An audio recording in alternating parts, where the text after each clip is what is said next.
is the Glass Cannon Network.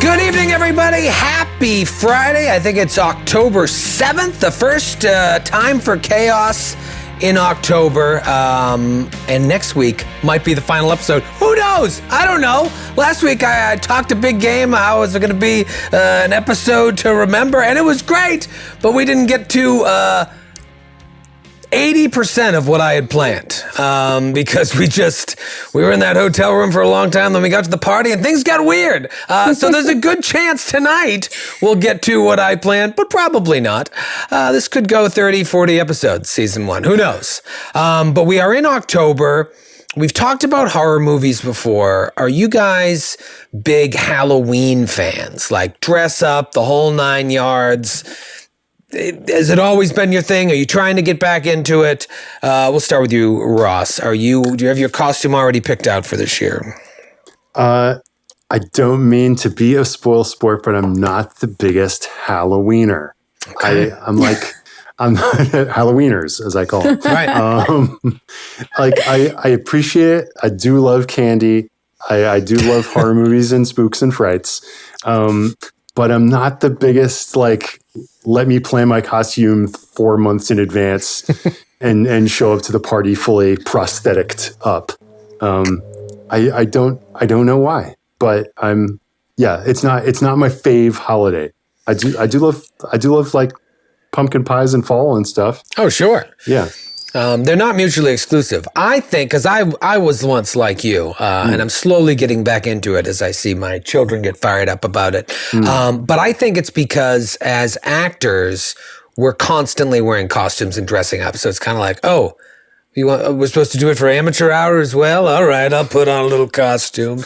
But when you're doing theater in high school and college and plays, you got your makeup and your costumes. It's Halloween every few months. Halloween is every day for me, so. But that's the reason to step it up even more on Halloween. Well, I didn't have to ask where you stand on this. I'm sure you've got a closet full for every day in October. You're big into it, right? Yes?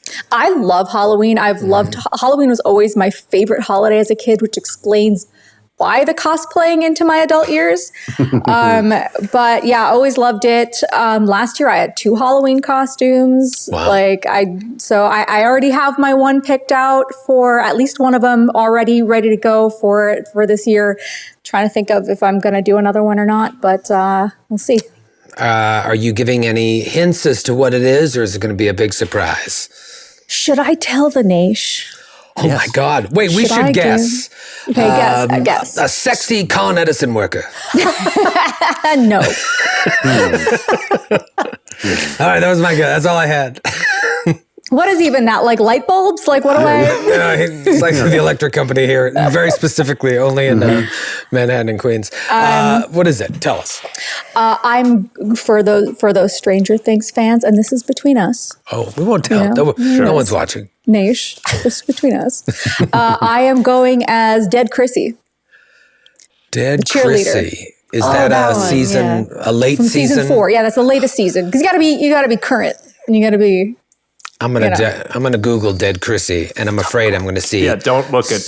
Oh, it's Suzanne Summers. Her character from Three's Company, dipping way back, thrown off a balcony by Larry.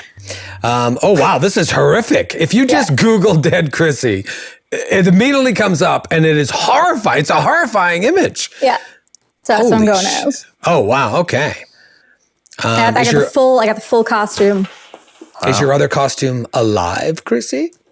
I mean, I could. It's just different makeup. I'm Chrissy, but alive. Early in the night, you could be alive, Chrissy, and be like, "Oh, I've got to go to the bathroom. I'll be right back," and then come out and you're dead, Chrissy. Mm-hmm. Two costumes, one night. You could. I could do that. That one's on the house. That's freebie from Troy. Rob, are We usually charge people for that I kind do. of wanna know the consultation. second- You'll get an invoice either I way. want to know the second costume. Nora's Oh, got two. I don't have one yet. I'm thinking of the second one. Now, does The this mean second you're one's going to usually- like a party? Or is this like, is there an event? Are you No, I have no trick-or-treating? idea. That's always very last minute for me, but I will always have the costume ready to go. Because I always got to do the ones for the grams. You know, like the grams has to have, the Sure. costume's got to be there. For all the grandmothers? Instagram. Also those, yeah. The Instagram mother. I thought your grandmother was a huge Halloween fan, and you were like, You know, gotta do it for the grams. I She get asks knitting. every I get year. knitting sponsorships. So yeah, I don't know what my second one's going to be. It's usually like some sort of cosplay, more cosplay, like my take on a demon or my take on this or that, and that's more makeup involved. That's fun. Rob, I know you're a horror movie fan. Are you a dress up and go fan? Usually not, because mostly because I put off putting any thought into it, and then it gets too close, and then the pendulum swings the other way. And I'm like, oh, fuck this whole holiday, even though it's my fault for not putting myself in a position to feel good about it. But like in theory, I love it because I love scary movies and I love all that stuff. But the more everyone's talking about their psyche about it, I am realizing, I think, that there was a Halloween dance that I went to in junior high, and I think it fucked everything up for me after that, because I went full out. Like, I went as Freddy Krueger. I spent a week experimenting with liquid latex on my face and like letting it dry and then picking it so it would blister up, then put makeup on it, like dark red inside the circles. I was like full Tom Savini on my own face. And I got fabric glue and made like the sweater with strips of green felt on a red sweatshirt, had a fedora, had the glove, like the glove from like Hot Topic you could get. Yeah. Well, damn, who ruined it for you? Yeah. I'm not going to, this doesn't sound right. The girls did at the dance, because I was so excited, and I went and I did a slow dance with a girl, and she was just like, God, you smell so bad. And it was because the fabric glue, the liquid latex, and it was like, she was not the first person to say that in the evening. But it was all building up to that. I was like, I'm dancing with this girl who, of course, is like 1.5 feet taller than me. I was in love with her. And she's like, oh, what is that odor? That's you. Oh, God. You know, and plus your face looks so gross. Rob trauma. Yeah. And so, no, this is the worst part, right? So she says that. That's the final straw. I'm like, fuck, I'm taking this fucking thing. And I go into the bathroom and I peel the whole face off. And I'm just like, fuck this. And while I'm in the bathroom, they announce that I've won best costume at the dance. Oh, no. And it was just like a typical story of my life, where I was just like, I was so concerned about No way. I swear to God, I was so concerned about how people felt about me, or especially girls, that it forced me to make a decision that then I came out, and it's all my fault. I mean, I should have just been confident in, I look like Freddy Krueger, and fuck yeah, I love Freddy Krueger, you know. But no, I let other influencing factors destroy my night. So then that kind of added a pall to the future Halloweens. That'll ruin it for It you. makes me want to throw a dance for you so you could like relive, like fix that trauma, and you show up. This is like a reality show thing. Yes. Yeah. Yes. We'll track down that girl, and Makers tell you that you smell really good. Yeah. and then we'll reenact you winning the award. That'd be fun. I'm sure that there's been advancements in liquid latex technology where now it smells like a spring meadow. But We'll back then, throw skunk pheromones on the girls so they can't say they'll be anything. the stinky ones. like Carrie, except it's Yeah. skunk. They're all gonna laugh at you. Kate, I did see you in a costume last year because we did our Glass Cannon Live on Halloween weekend. Everybody was dressed up, and you were, what were you, Top Gun? What the hell were you? No, I was someone from The Expanse. I just like got one of those like jumpsuit things. I've always wanted one. So I was like, this is a good excuse to get one. And then I like printed out on fabric like the Rocinante logo and like the engineer thing, and just like put that on and was like, there's my costume.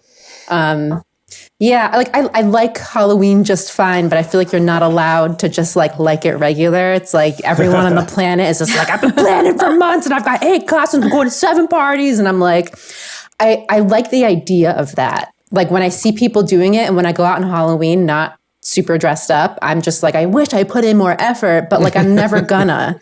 Yeah. I only like went all out once and it was fun, but like it's just mostly stressful planning it. And I did it once. I did it up once and I'm done. You're done. Yeah. Yeah, no, that's how I feel. It feels like a lot of work, and if you do it all up and it's all for naught, then you just feel like, what did I do? I'm a try-hard now. I realize also, Troy, that part of my reticence is that I feel like I've burned most of the costumes that incorporate glasses because I've always got to I can't be walking around in the dark also blind. So I've been Buddy Holly. I've been Garth from Wayne's World. I've been Simon from Alvin and the Chipmunks. So who's left? Egon.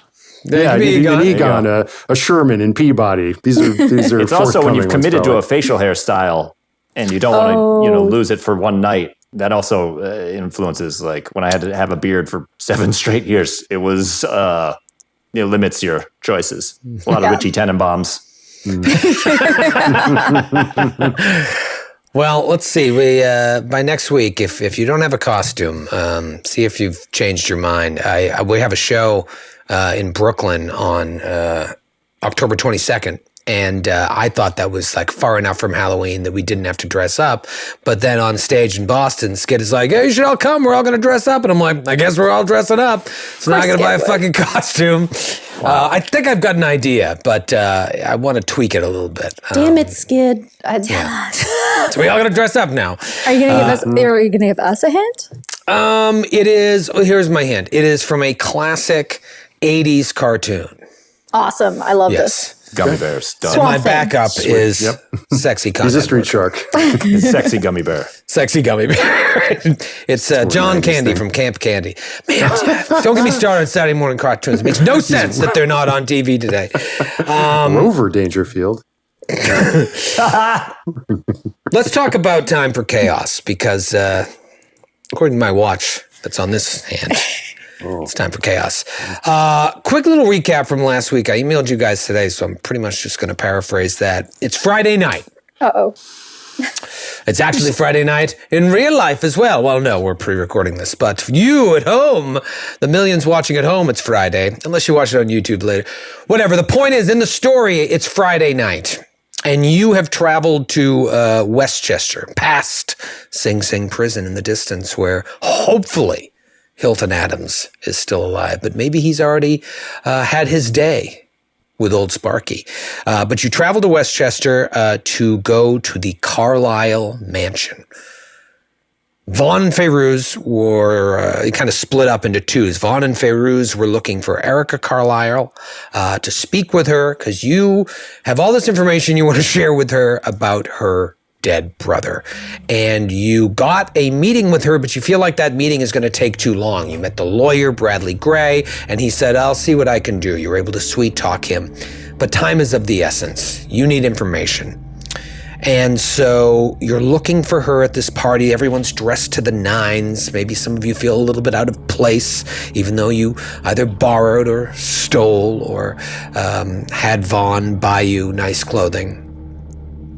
But while you're looking for Erica, Vaughn gets accosted by Bradley Gray. Seems to have taken a bit of an interest in Mr. Villiers. And while you're chatting with him, Fayrouz looks over and sees her father canoodling with a young girl in the corner.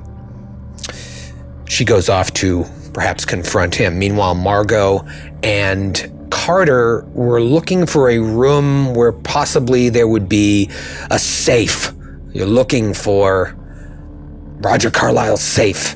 But there are armed guards everywhere. You look upstairs, there's armed guards up there. And so you're looking for a way maybe to circumvent the guard upstairs. And as you're looking for that, Margot notices a man who's staring at her.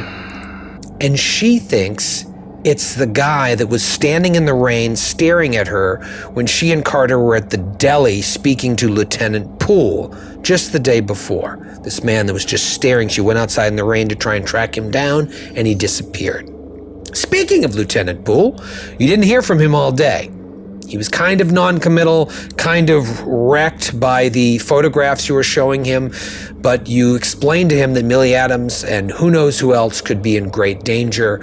He needs to act on this. He said he would do it sort of off the books and get back to you. He hasn't.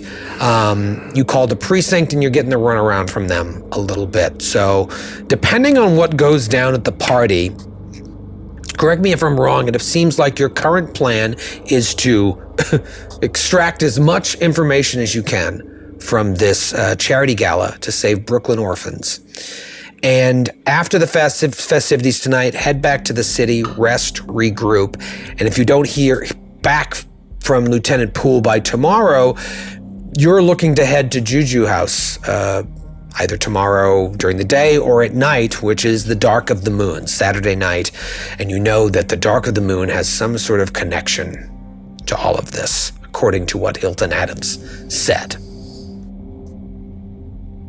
Where should we begin? How about with a luck roll? Let's see, because you're going to need all the luck in the world tonight if we get through anything that I've actually planned. Once again, this is a roll that you're trying to fail. And if That's you do, a fail. What if you roll your exact luck number? that's considered a success. Damn it. Poop salad. Yeah, if it was the other way around, like if you were trying to succeed, you want to hit on or below your number. Dang. So technically that's a failure. But if you did, a success. But if you failed, give yourself an extra D10. Any failures tonight?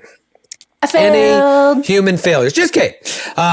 Give yourself a D10. What'd you get? I got a 5. Ooh, Nice. lucky you. That's good. Got 47 now. I'm really clawing my way back up. I also I just want to throw one thing out there, player-wise, for the Erica Carlisle thing. So I feel like since we're here and we're up against it with the Millie Adams situation and everything, obviously we want to talk to her about her brother's expedition and all that stuff. But I feel like trying to lean on her for help in this current situation by tying the two together. Like, you could stop what happened to your brother from stopping right now. We're in the middle of it. It's all happening as like it's probably a Hail Mary. But if we've lost Poole and we got nowhere else to go apart from walking into Juju House with just the four of us, it might be something worth trying. That's all. Totally. You think point. she knows if there's anybody who's still alive?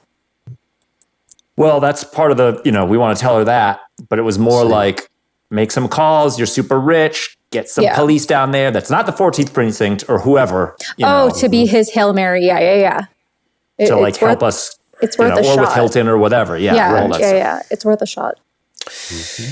Right at the end of last episode, you see, I think Bradley's like, oh, it's Erica, as all of you are starting to see other people and wander around. So I imagine she stands at the base of the stairs and maybe walks up 2 or 3 stairs or so. So she's slightly above everyone in the room and taps her champagne glass, and everyone turns at attention. And there's a piano player who stops playing right when the producer hit the music. The violin. There's the violinists immediately stop and they smash their violins on the ground. Do we have that sound? I really want to get the players in the zone. Just a record scratch? Oh God! DJ Khaled's been shot. No, it's the Punisher. He's here. It's the Punisher. God. Got Joe on the 1s and 2s tonight. Thank you, Joe. Ding, ding, ding, ding, ding, ding, ding. And she's, I should give you a physical description of her, which I should have had prepared, but I was so excited. She is beautiful, absolutely beautiful, and a natural beauty. She has clear, pale skin that is accentuated ever so carefully by perfectly applied makeup. She's wearing very fashionable clothing. Vaughn and Margot, you would immediately notice she's wearing clothing by European designers. It has a very European flair about it.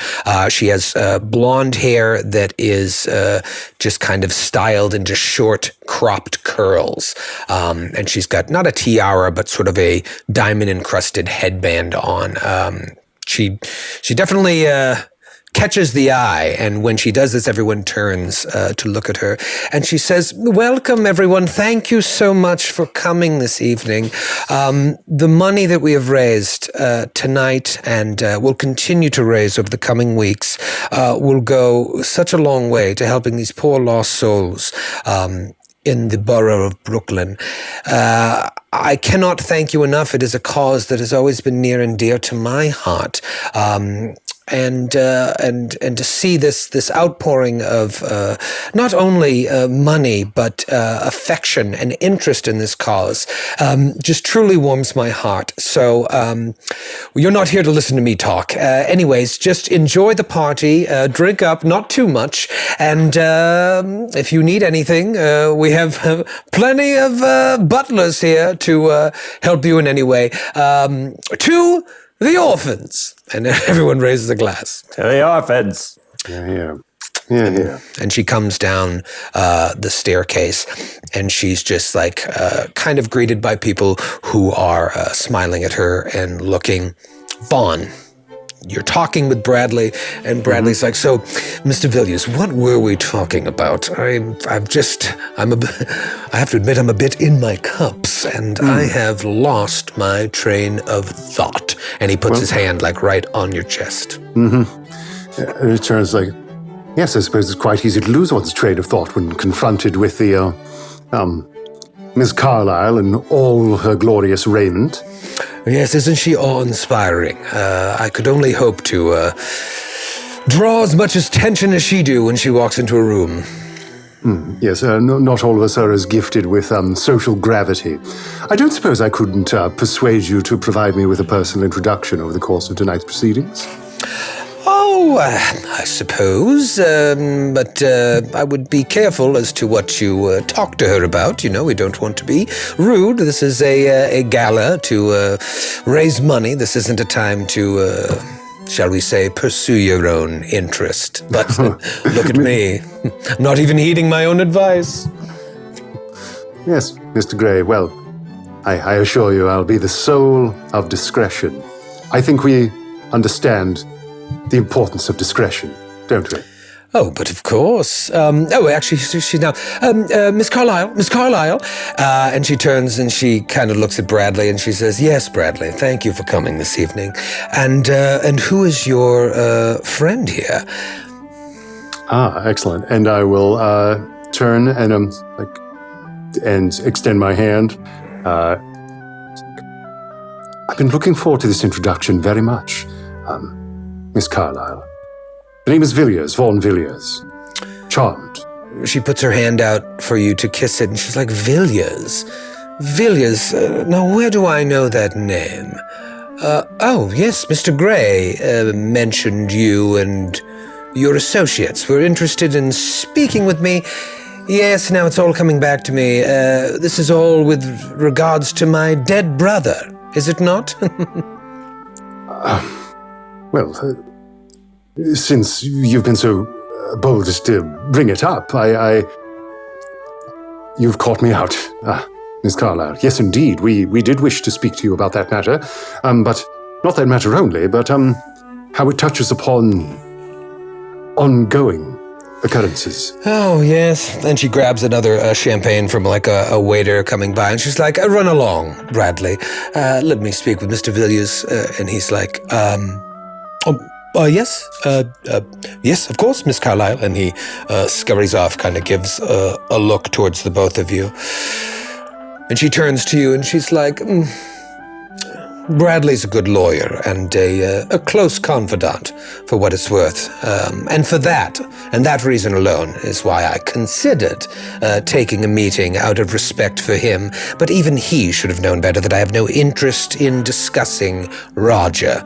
I spent enough time traveling over to that dreadful continent and back to ever want to revisit any thoughts of him. He's passed, Mr. Villiers. It's time to move on.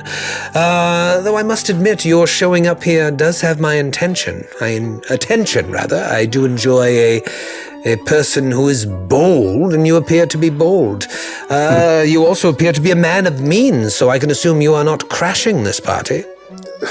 No, indeed, and your philanthropic attitude has my deepest admiration, Miss Carlyle. We do what we can. Those of us with means should give back. Wouldn't you agree, Mr. Villiers? It is the burden of those of us who have been gifted with a certain comfort that we may act as the instruments by which others may rise out of their present predicament. What? It's very well put. We must do good in the world if we have the means to do so.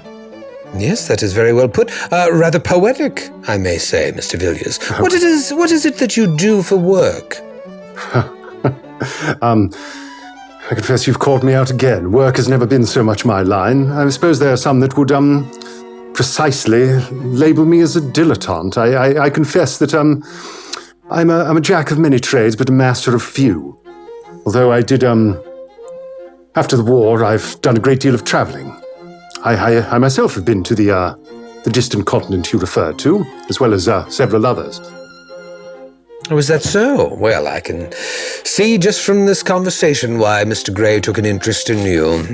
She kind of looks over at him, who's already, talking to another group of people. Mm-hmm. And I do not wish to disturb you, upset you, or needlessly dredge up anything from the past that may, cause you any sort of displeasure. Yes.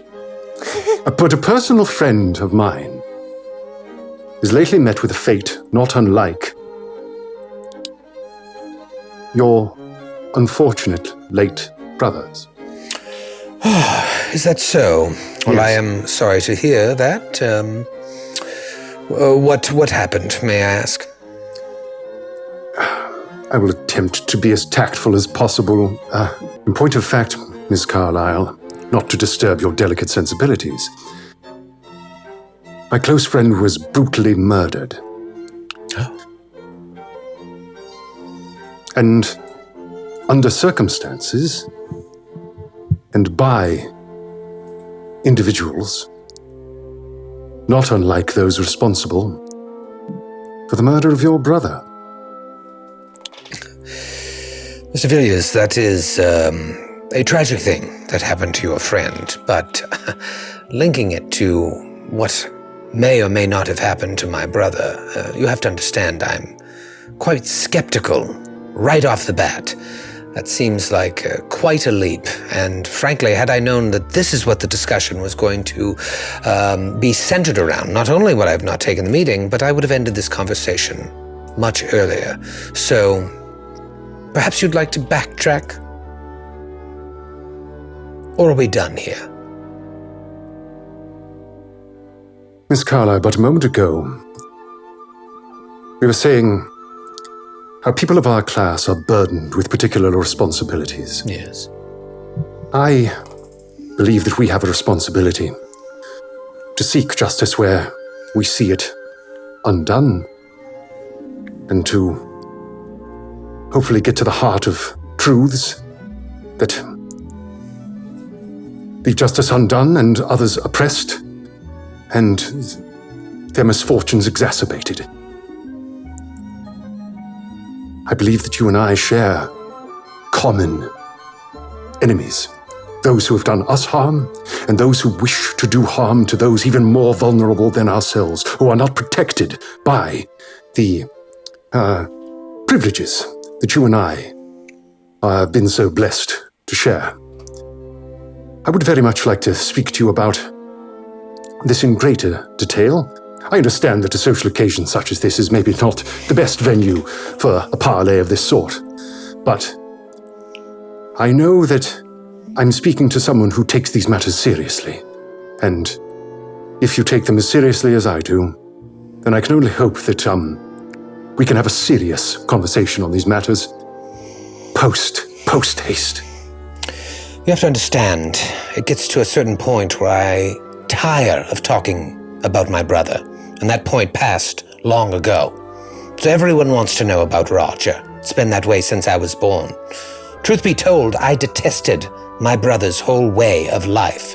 It doesn't sound like you shared that experience with your now deceased friend.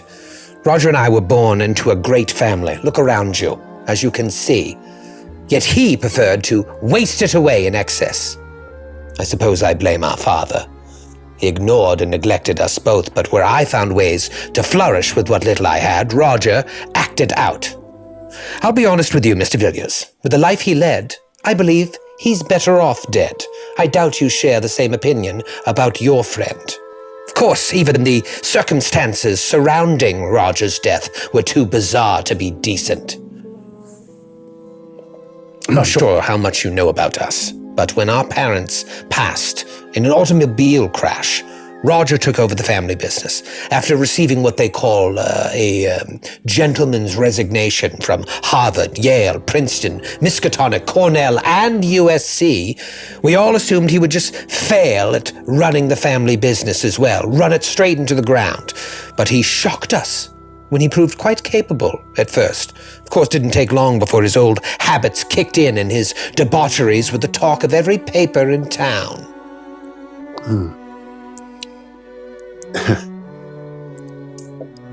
Takes more champagne.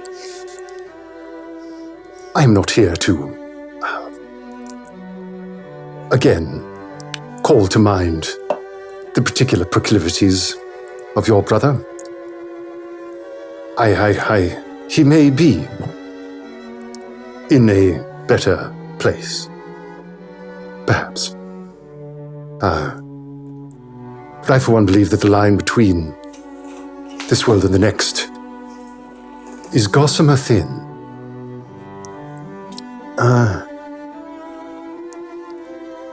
If that is the case, what would you say to me if I were to tell you that my friend who has perished under these most atrocious circumstances in the last days had information pertaining to your brother and to his expedition at large? The expedition. Yes.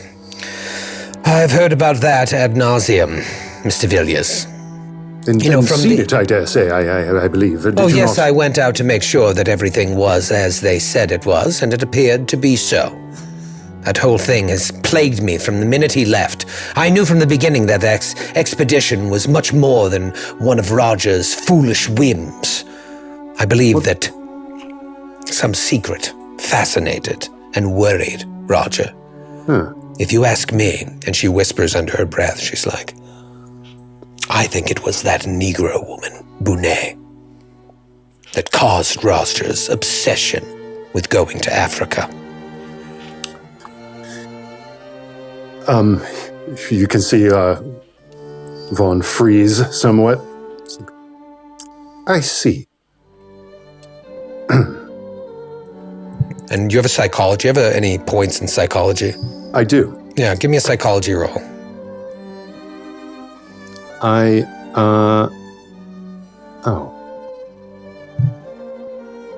Well, alas, I don't make it. You don't make it, okay. So you just kind of hear that. You let that racism kind of wash into your brain and be like, okay, interesting. We know where she stands.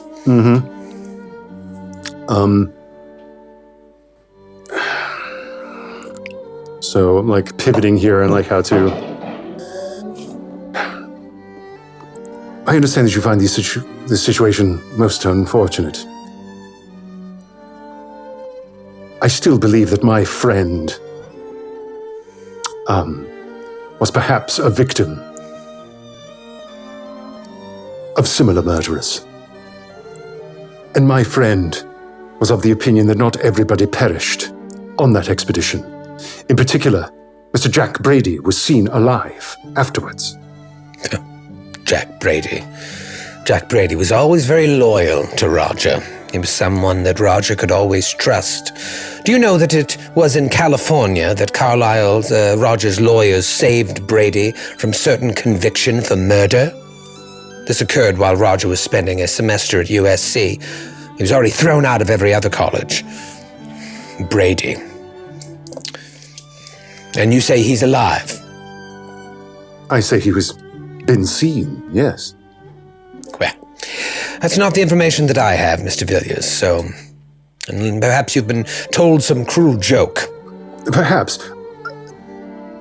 On the subject of information that you have, I was wondering if such information that you have might be shared with interested parties who would by no means seek to spread or use this information to malign your brother or your family and act with utmost discretion, but only seek to use the information that you yourself possess to enlarge our own theories on this outstanding murder, the perpetrators of which are still at large. I fall upon the goodwill that you possess, that you extend with such beautiful largesse to the orphans of Brooklyn. You might also extend to me and my compatriots. May I see your brother's papers, his books, his notes, that I might come to a deeper understanding of the blackguards that murdered him and my friend. And she just narrows her eyes at you. And we cut over to Carter and Margot. Margot, you just saw this gentleman across the room staring at you. You make eye contact and he looks away, and you're certain it was the guy that was standing across the street while you were at the deli with Carter, again talking to Lieutenant Poole. What do you guys do? Oh, I think last episode when I saw him, I was like just blinded by that and was like, Carter, like, that's the man that I saw outside of the sandwich shop that you did not see that was watching us, and grab him and start going in that direction, just like muttering like, they're always watching. I knew it. They're always watching. They're in the shower. They're at the sandwich shop, and now they're here. Wait, hold on. It looks like Vaughn's talking to Vaughn's talking to the Carlisle chick. Okay, I need to resolve this. This person is real, and he's here, and they're watching us. We'll never get anything if they're watching us, and they know. She's not making sense. All right, Carter's trying to like crane his neck because she's kind of like pulling him a bit, and like seeing Vaughn chatting up Erica, and he's like turns back to her. He's like, "Okay, all right. What do you want to do?" Is the guy like moving away from me at all, or is he standing still? He's turned away from you, and he's standing at the window, and he appears to be alone. Which guy are you talking about? It's a man with a hat. He's got a hat on? Yes, he has a hat. And do I see him, Troy? You do, yep. Okay. She Okay. points, and you see the guy. He's just kind of like a little bit the side profile. It's the same These hat guys. Yeah, he's wearing a hat inside. It's bullshit. Let's go talk to him. So, yeah, she goes up to him, taps him on the shoulder. And the man turns Carter's like you. puffing his chest out. She's trying to look like bigger. The man turns to look at you, and he takes off his hat, and he's got short cropped brown hair. He's handsome, but he has like a small scar under his left eye. Oh. And he just looks at you quizzically. Hello.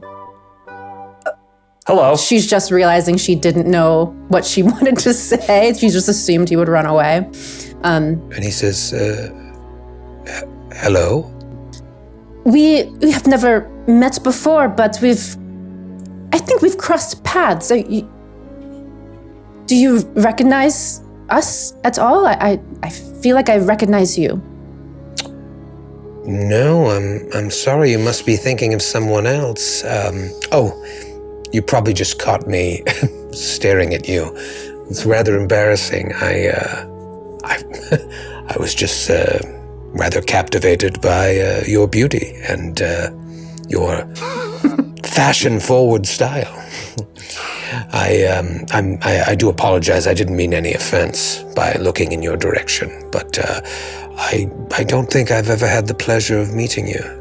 Is he like cute? He's a good-looking guy. He's ruggedly handsome with that little scar. Kind of gives him that bad boy look. You've got a scar. Yeah, you think that's a scar, pal? Oh God. Hey, Troy, with that whole like your beauty is whatever. Can Carter do like a? Is he like sniff? Like he kind of wants to sniff. Psychology, right? Yeah, wants to do a sniffy con man.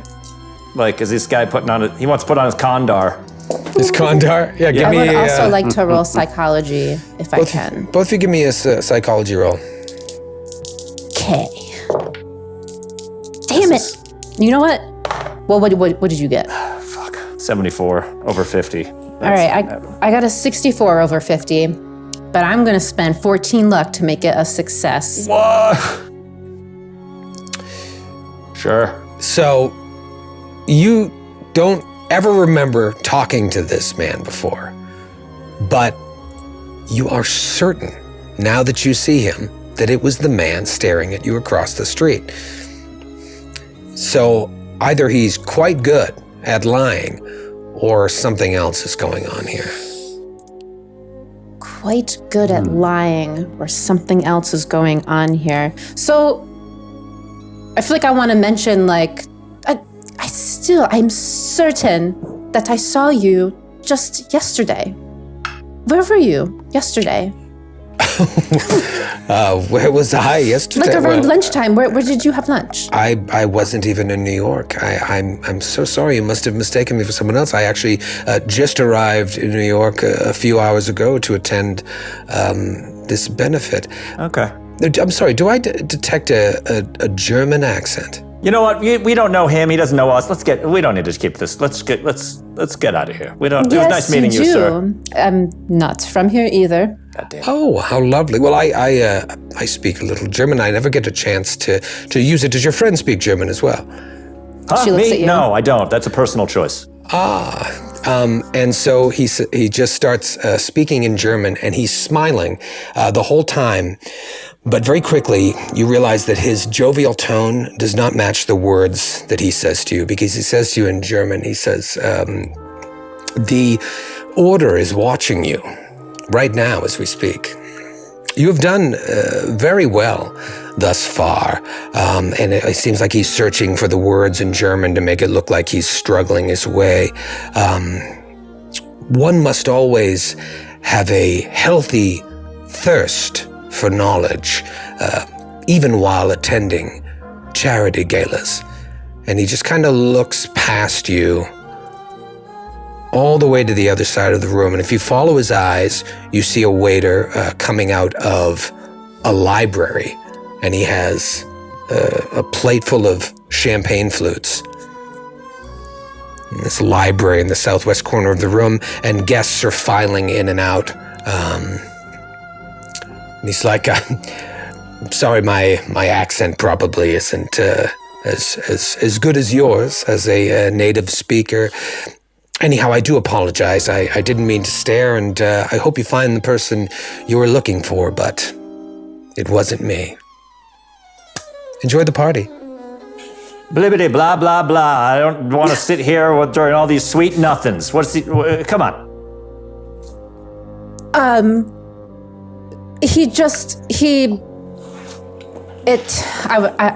was wrong. I don't know. I've just been a mess these few days. I'm assuming he's walked away. Mm-hmm. I don't know. I'm second guessing everything, but I'm 100% certain I know what he was saying. It's the same thing in every language. He's telling you how beautiful you look tonight and how cool and cutting edge this trash bag dress is, or whatever you're wearing right now. I get it. A con man smells a con man. He wanted to take me off into another room, and I said no. But when I looked over there, I saw a room that maybe we should check out, and maybe looks like a library. She points over to it so you can see it. So maybe we should go in there. Maybe the safe is in there. We need to continue with our thirst for knowledge and not be blinded by this party and anything else. I'm 100% focused. Let's do it. Library it is. And so you go in the direction of the library, and Margot, if you turn to look in the direction of that gentleman, you saw him a second ago walking through a group of people, and now you look and he's not in sight anywhere. And from there we cut to Feiruz just walking, beeline, I'm assuming, to your father, who's just like whispering to a woman that's probably 30 years younger than him. And she's just, oh, Nadi. Hello, father. And from, if you've recalled, Fairuz calls her father Baba. So if anybody, it's like the equivalent of your mother calling you by your full name, first, middle, last. And you know you're in fucking trouble right now. Hello, father.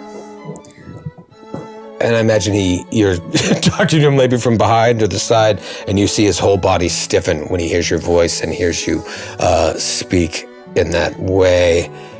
And he turns and looks at you and looks at the girl, and the girl's like, Nadi, who is this? And he says, no one, my dear. It's... Oh, my dear, you really shouldn't be seen at a function like this with a stain on your gown. You really ought to go to the powder room and fix that up. No, and she will pour her drink on her dress. Oh, that is unnecessary. What an unfortunate. And she's like, I'm so sorry. This Screw you, is floozy. an old student of mine pointing at you. Please, here, go get some club soda. I will find you in just a moment. I'm so sorry. And she's like, my dress. And she goes off to the bathroom, and he turns on you, like smiling. He's like, Fairuz, what are you doing here? What are you doing here? What I do is none of your concern. Oh, but here's the thing, Father, is that I have been keeping you in the loop of everything that I've been doing, including being my time in New York. And you've specifically been given information about the case that I am working on. You just happen to be in the house at a function of the woman that is involved in this investigation that I'm conducting. And you don't even tell me. You don't have the decency to tell me that you're here. So tell me exactly what it is that you're doing here, because I find it very hard to believe that it's here because of your charitable nature. He grabs you by the arm a little forcefully, like maybe he would do that when you were a little girl, and pulls you to the window and says, will you keep your voice down? And his tone changes. Now then. When last we spoke, perhaps I did not make it clear. You were to leave New York and return to your studies. The fact that you are here right now, speaking in such a manner in earshot of all these people, is greatly disturbing. Where did you get the money for this party? Oh, Father. Is that what you think of me? That I wouldn't even be in the presence of people on your level of society? I know where your money comes from. It comes from me. And I did not send money for you to buy tickets to this event. What are you doing for money? I was invited. Just like you were. By a gentleman? What does he do for work? Well, now that is none of your business, as you love to say. Why don't you tell me what it is that you're doing here? Because as far as I know, I've never seen you take an interest in orphans of Brooklyn. My reason for being here, not unlike you, has nothing to do with charity. Then what is it for? Do you know the links that I had to go to get you initiated into the society? And this is how you repay me, by talking to me like I am some common street urchin. So are you telling me that this is a society function? No, it is not a society function, but there are other members of the society here, and they will see you here. Why is none of your business. You are in over your head, Fairuz, and the fact that we are being seen together puts us both in great danger. You could jeopardize all we are trying to do. Why would we not be seen together? But everyone knows our connection. It is best to keep things quiet. And then he leans in, and you see a look in his eyes that maybe you've seen before, but not for a long time, and it's like wide-eyed. And he says, a great darkness is coming, my child. We have all sensed it, and no doubt you have sensed it too. Existence, as we know it, is on a ticking clock. Well, see, that is fascinating, and I'm actually very humored by your earlier proclamation of none of this is my business, because this is exactly my business, and you know exactly why. So either you really tell me what is going on and your involvement in it, or your name might be in the papers, unfortunately, along with everybody else that we're going to expose.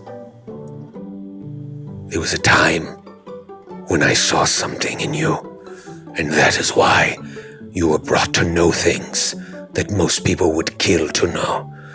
But now I look at you, and I listen to your tone, and I see something else in your eyes. I see a darkness I have not seen since Since Mother? Go ahead. I have made a mistake. Many mistakes. Please. And he grabs me with both arms. Go home, Feiruz. Go home before it is too late. I shall do no such thing, Father. Go home! And a couple people look when he raises his voice.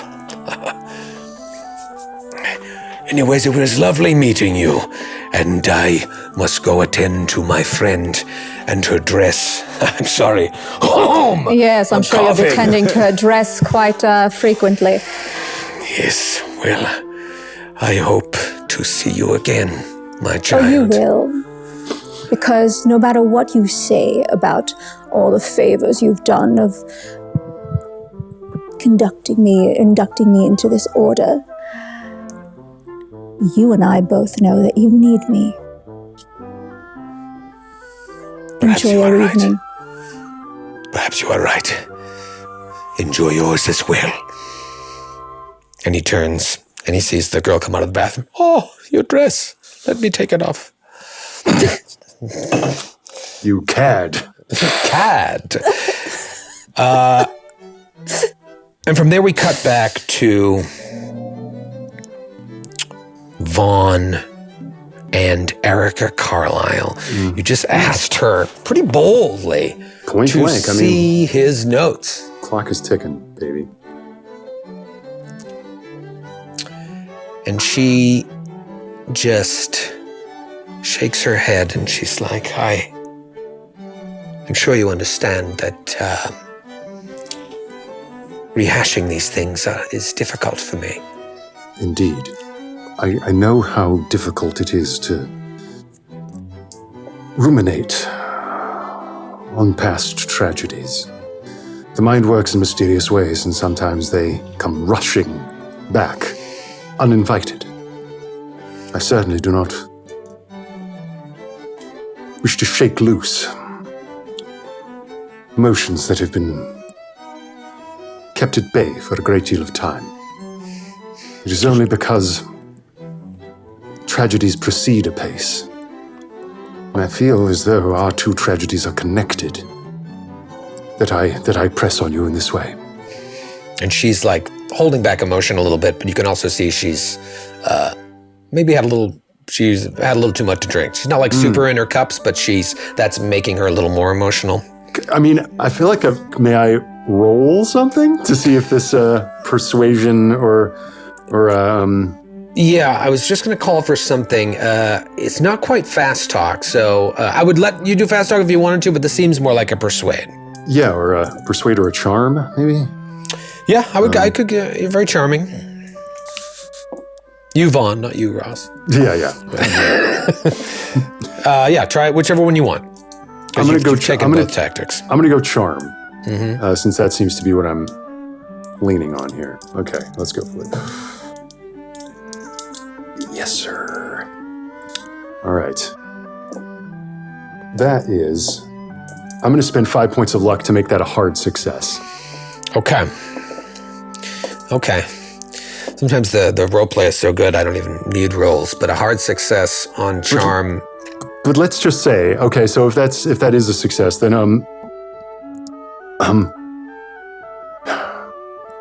we both have dealt with tragedies of our own kind. I do not believe in accidents, Miss Carlyle. There was a time when I believe I was as cynical as you proclaim yourself to be.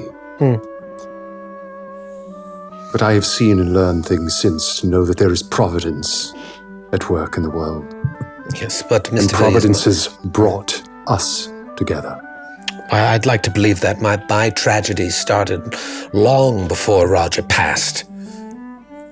You know, when he was alive, he nearly ruined all of Carlisle's interests. Transport, munitions, import, export, you name it. He drained them of all operating capital with his playboy lifestyle. And I, his own sister, was an afterthought to him. It took his death for me to finally have a say in anything. Before that, he nearly left me impoverished. I was not even to touch the Carlisle money. This is how he ran things, and that says nothing of what he did to the Carlisle name. Luckily, as you can see, I've found a way to rise above and restore the Carlisle name. It is a benefit. It is a testament to your strength of character, your financial acumen, and your many charms that you have recuperated the Carlisle name from the state in which it was left by your brother. Yes, our holdings are flourishing. And I'll tell you this, the management and the stockholders are not the only ones that are glad that Roger is gone. Nchonka Bunet was her name. I have no idea how Roger came to meet her, but even before this Bunet came to rule Roger's life, he began to have strange dreams, which something seemed to beckon to him and call out to him that something must be done. Takes a big swig of champagne. And as she swigs, the line "Carlisle's dreams" from Elias's letter is just like typewritten Like Vaughn's mind. Like Usual Suspect style. You see Carlisle's dreams. Barbershop Quartet, Skokie, Illinois. Roger would wake up screaming, but absolutely refuse to discuss his dreams beyond that, with me at least. I'll tell you this, my love still existed for him, no matter how he treated me. And so I attempted to help my brother. I recommended that Roger visit a man by the name of Dr. Robert Houston. He was a bit of a lion amongst my social set. He spent time in Vienna studying under both Freud and Jung. So needless to say, when he returned stateside, he was quite popular. I actually had met with him a few times myself, and I thought maybe he could help Roger with his dreams. Well, I don't know what went on behind closed doors between those two, but now that I think about it, I believe that Houston was the one that convinced Roger into this expedition, undoubtedly with Bunet's collusion. It is the one thing I feel guilty about, Mr. Villiers, introducing the two of them. But I'm still convinced it was all Bunet's fault that Roger ultimately lost his grip on all reality. He began disappearing for days, only to turn up wild-eyed and crazed, saying only that he had been spending time in Harlem. Really? Yes. Houston supposedly went abroad on this expedition with Roger in order to continue his treatment. And now, look where they both are, gone. Or perhaps still alive, as you say, Mr. Villiers. I almost called you Mr. Vanilliers. That's not your name. Yeah. Oh, it's like I'm back in boys' school. Oh, here comes Vanilliers again. That's what they'd say, I bet. Yes. This now, and this is Ross asking this. This Bonnet character, who she's laying all this blame on. Does that name appear in those notes? Because that doesn't sound familiar to me. That's a new name to you. Yeah, you haven't heard of a Nchonka Bunet. Mm-hmm. This Bonnet, where did she land after all was said and done? To be honest, I don't know, and I don't care. She seduced his very soul, Mr. Villiers. He would say that she was queenly, a priestess, and that she held secrets which he must have. When he said he wanted to go to Africa, for a while I encouraged the expedition, assuming that eventually Roger would come to his senses and see that Bunet and her tales were nothing but mumbo-jumbo. Yes. There are strange forces at work in the world. you've been very forthcoming indeed. I don't suppose that, I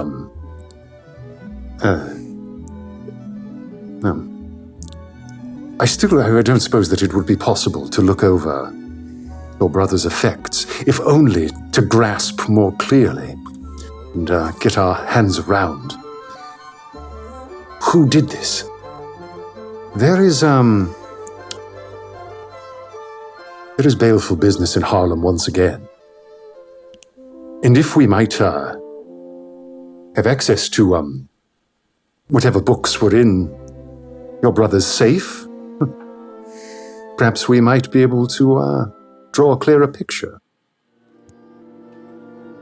I will think about this while we take a word from our sponsors. So this conversation between Vaughn and Erica is actually moving forward in ways that you probably weren't expecting. She's being quite forthcoming with you. So something perhaps in what you said has convinced her, but now you're asking for that enchilada of his notes, his books or whatever. What's Fairuz doing now that her father has rebuffed her?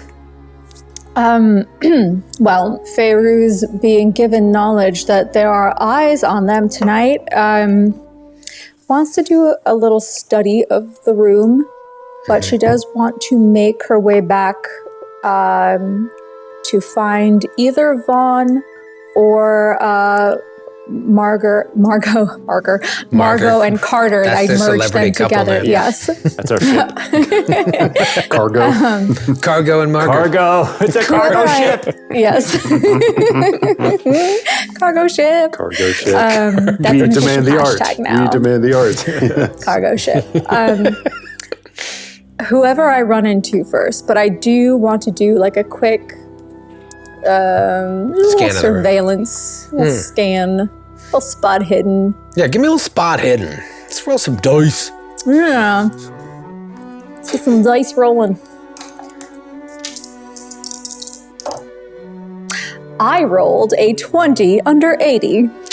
That is a hard success.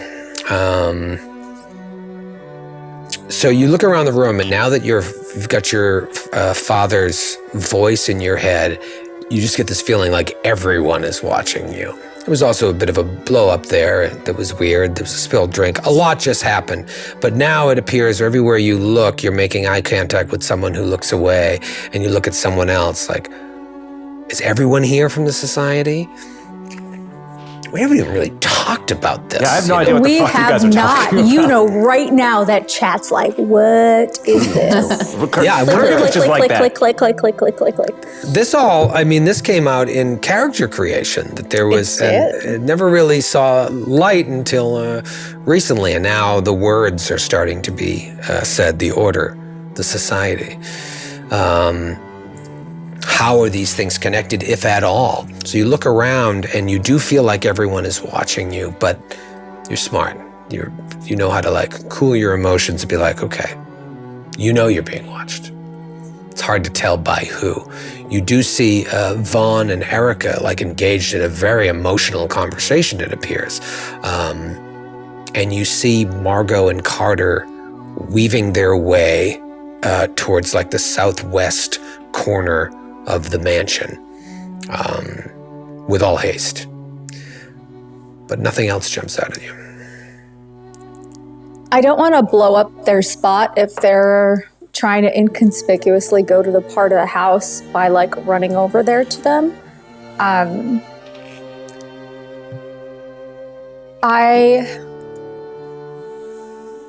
kind of want to hover around where Vaughn and Erica Carlisle in that area. I want to kind of see if I could over here get a vibe for how the conversation is going without being conspicuous. Okay. All right. So you start hovering over there and you hear the end of the conversation that Vaughn and I just had. And you're able to hear all of it. This Bonet seduced Africa Robert Houston. She's the one that suggested you start, like, you're trying to catch up a little bit, but you don't really have all the information, so you're just taking it in. But it seems like she's being pretty forthcoming with him. And she continues, and now you hear this, and she's like, what is it that you actually want to see, Mr. Villiers?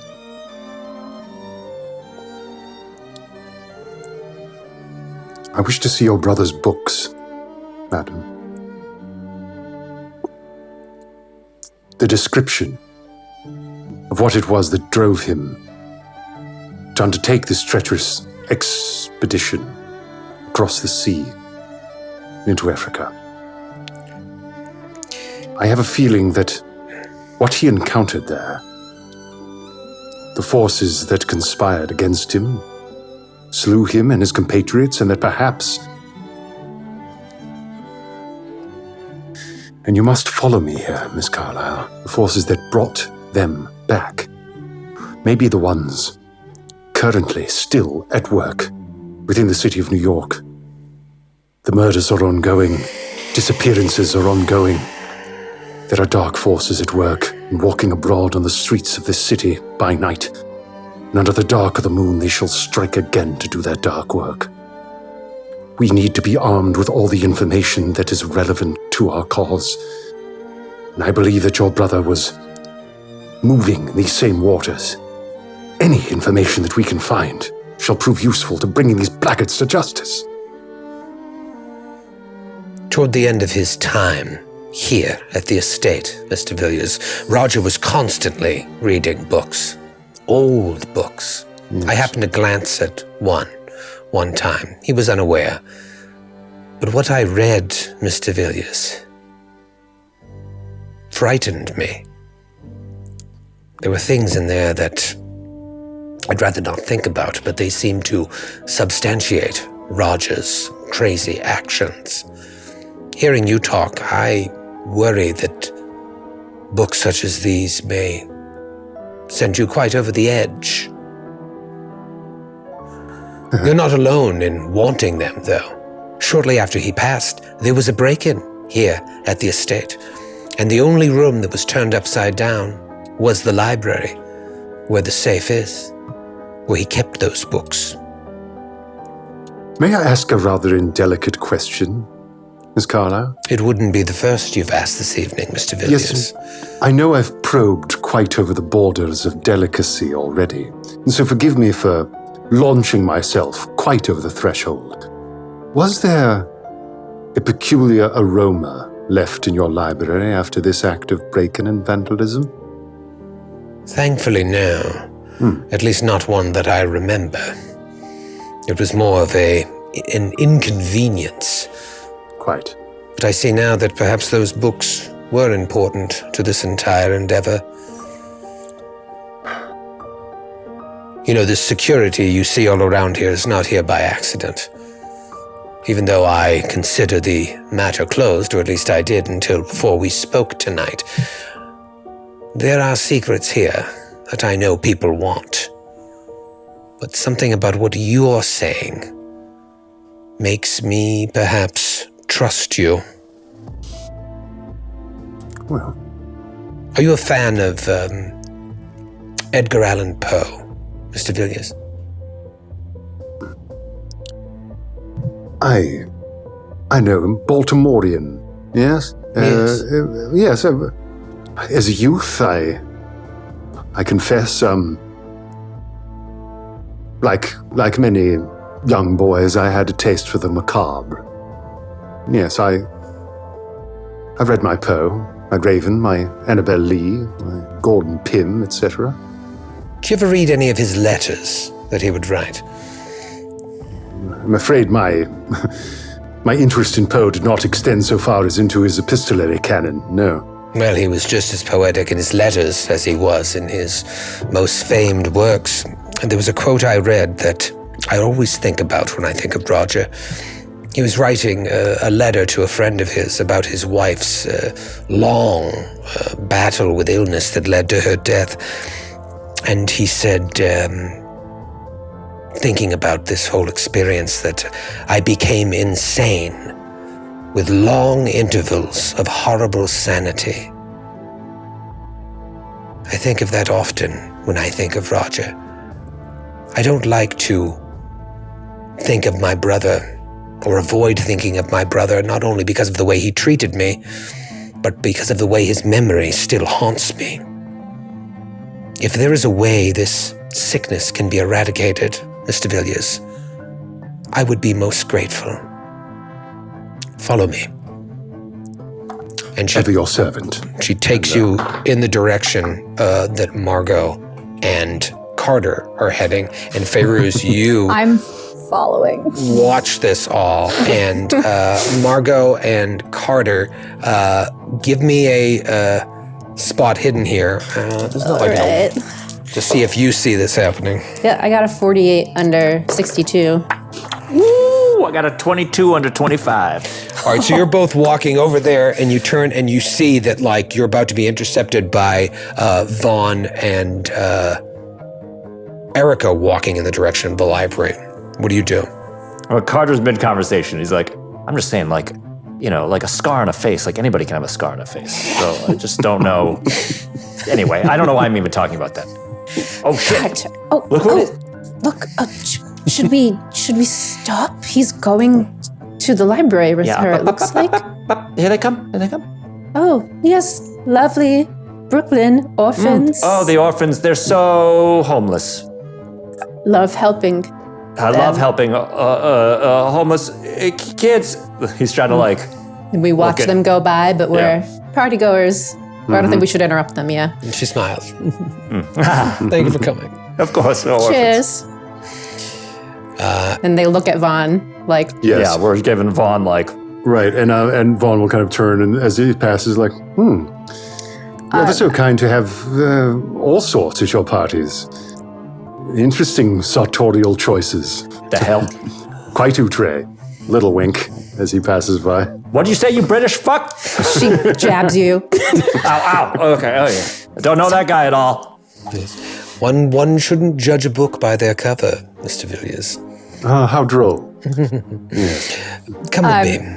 As I'm like slowly walking in behind, I try to catch Margot and Carter's eye. And as we have given each other certain hand signals, and I don't want to be too on the nose, so I kind of like, Feyruz takes her thumb and kind of like brushes the side, like her bottom lip, as like I'm keeping an eye out on them. Feyruz has some sort of... out on them. Feyruz has some sort of crumbs on her face. No, she wants us to just keep an eye out, and What? but you know, How do you know that?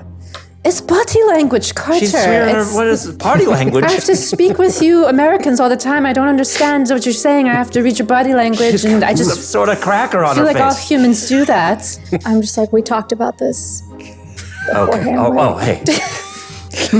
What does this mean? What are you saying?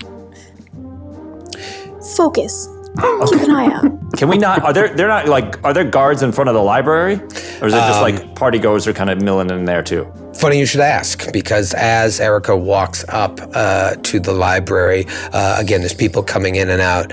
A like huge dude, almost 7 feet tall, comes up, and you see he's got a pistol on him, like in a holster in his jacket, and he's like, "Everything all right, Miss Carlisle?" Looking at you, Villiers. And she goes, "Joseph, of course. Yes, everything's fine. Mr. Villiers, this is my man here, Mr. Joe Corey. Joe, this is Mr. Villiers. He is a new acquaintance of mine. We haven't decided yet if we're going to be friends. He's fine, as far as I know. So don't worry about him." And he just looks at you. Pleasure, Mr. Corey. And he keeps walking. "Right this way." She walks in and she's like, "I'm sorry, could I have the library, everyone? Could I have the library?" And a couple of people are like, "Oh, of course, Miss Carlisle. Oh, lovely party. The mansion looks beautiful. Orphans. And the last thing Margot, Carter, and Feyruz see is her standing at the doors and closing them from the inside. Okay. Well, let's hope this goes okay. He's definitely not mentally fragile. So, fingers crossed on that one. I think that the safe is in the library. Yes, we think so too. But we have to be very careful because I have a hunch that there are eyes on us. Yes, people are always watching us. Not just, normal security, though. Can never be too sure. Haven't you had that sneaking suspicion? Yes. Nope. I mean, I had the fit in the shower yesterday. Some people are always watching us, and I just feel it all the time. Do you think, from watching Ms. Carlyle speak with Vaughn earlier, when asking about Mr. Carlyle, her body language seemed off. What, did you hear anything that they said before they left? Little bits and pieces. It seems like she's cooperating in showing whatever, hopefully showing whatever's in that safe. But Carter looks disappointed. He's like, so I'm not going to break into a safe? But here's the thing, though. Initially, there was something off about her body language when mentioning Mr. Carlyle, and I'm wondering if we do break into something, perhaps it would be her office. Uh-huh. Well, let's see how this goes. You know me. I love breaking into something. But let's see what happens with old Double V. All right. Just try to be inconspicuous. Not a problem. Hey, big stuff. That a 22? Oh my goodness. Walking after the big guy. And yeah, just everywhere you look, like if this was a movie, you would just see different, like, grotesque faces at the party all just feel, it looks like they're staring at the three of you. Flum, flum, flum, flum. We go back to the library. You're inside the library. There's easy chairs everywhere, tables with little reading lamps on them, ashtrays, a couple spittoons. There's also a couple spittoons. They had spittoons back in the 20s. They were huge.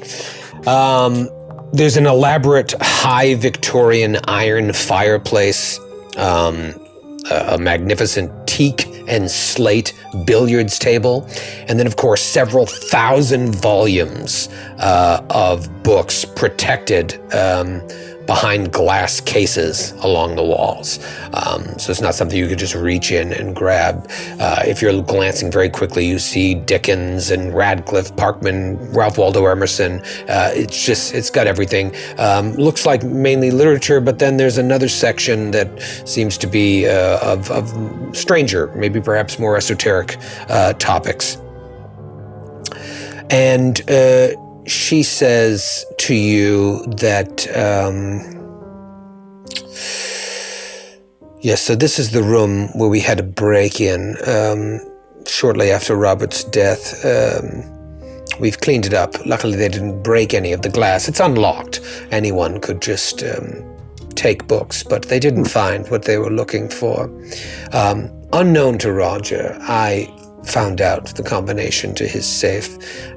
He was sloppy. It was easy. And I jotted it down.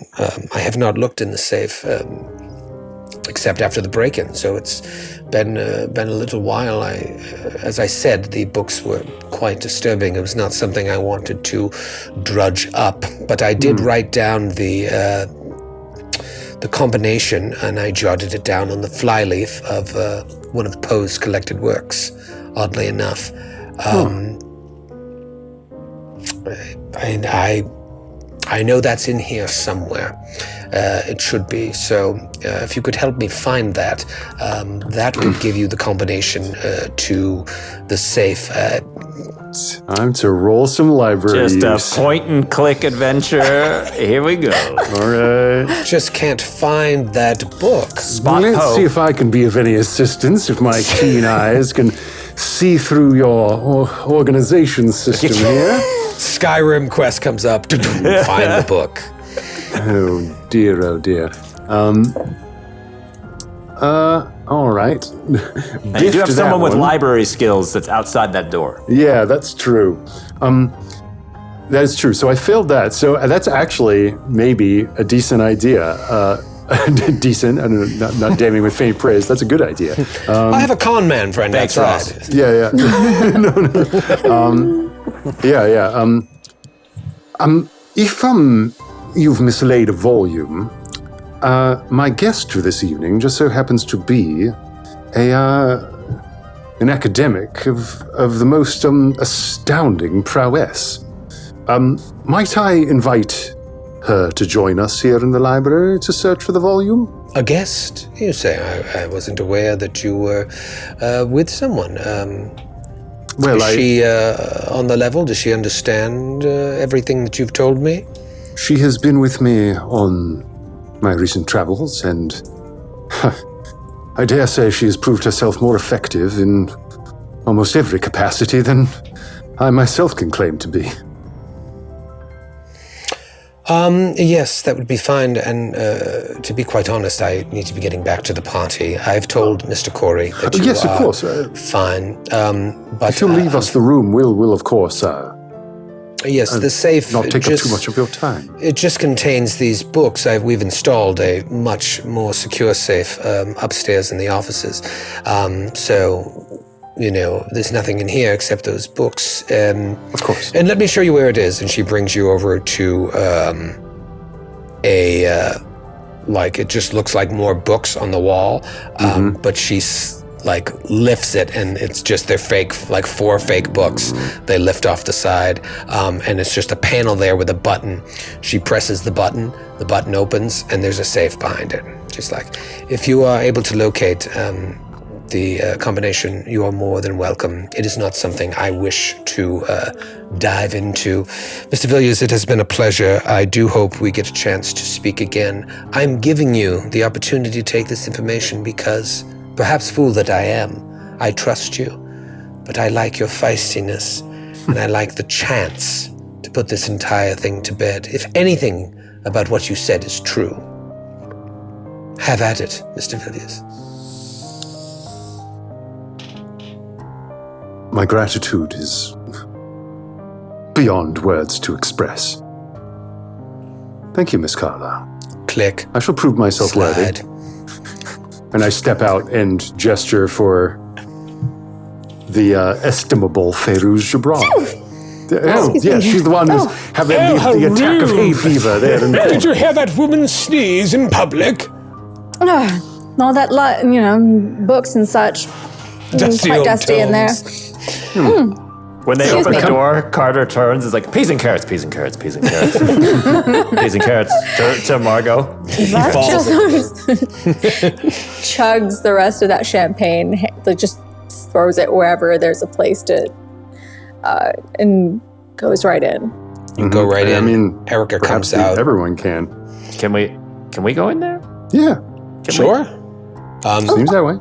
All right, did she really just allow us all in here and just essentially fucked off? Thank God. so I it don't seems. think I could be out here having conversation with Carter. He could just keep saying peas and carrots over and over again. Like, we're not friends and we can't just talk while we wait. It's because we can't. No one can. We gotta look like we're in. We can in have a conversation. We're friends.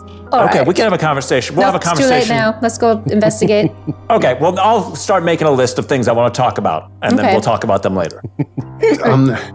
Behind? Are we all behind closed doors now? Let's get in Yes. there. It's been too long, guys. I've missed you. We've Yes, been yes. apart, the 4 of us. Come on, let's get this magic going. So there are eyes on us, and there are people who are very much aware of why we're here, Excuse me. and she just let us have at it. What do you mean, Miss Gibran? Who other than she herself knows what we're about? Sergeant, you think maybe we should have left someone outside? Oh, it's gonna Well- happen at a party. They're not gonna do anything. We're fine. It doesn't matter. From the moment we walked in, there were eyes on us. Yes, well, how could they not be? Attractive characters that we are. What? Well, come on. And how was your conversation with Ms. Carlyle? Peaks and valleys, Miss Gibran. While she was quite forthcoming with information about her brother, it seems that all is not paradise within the house Carlisle.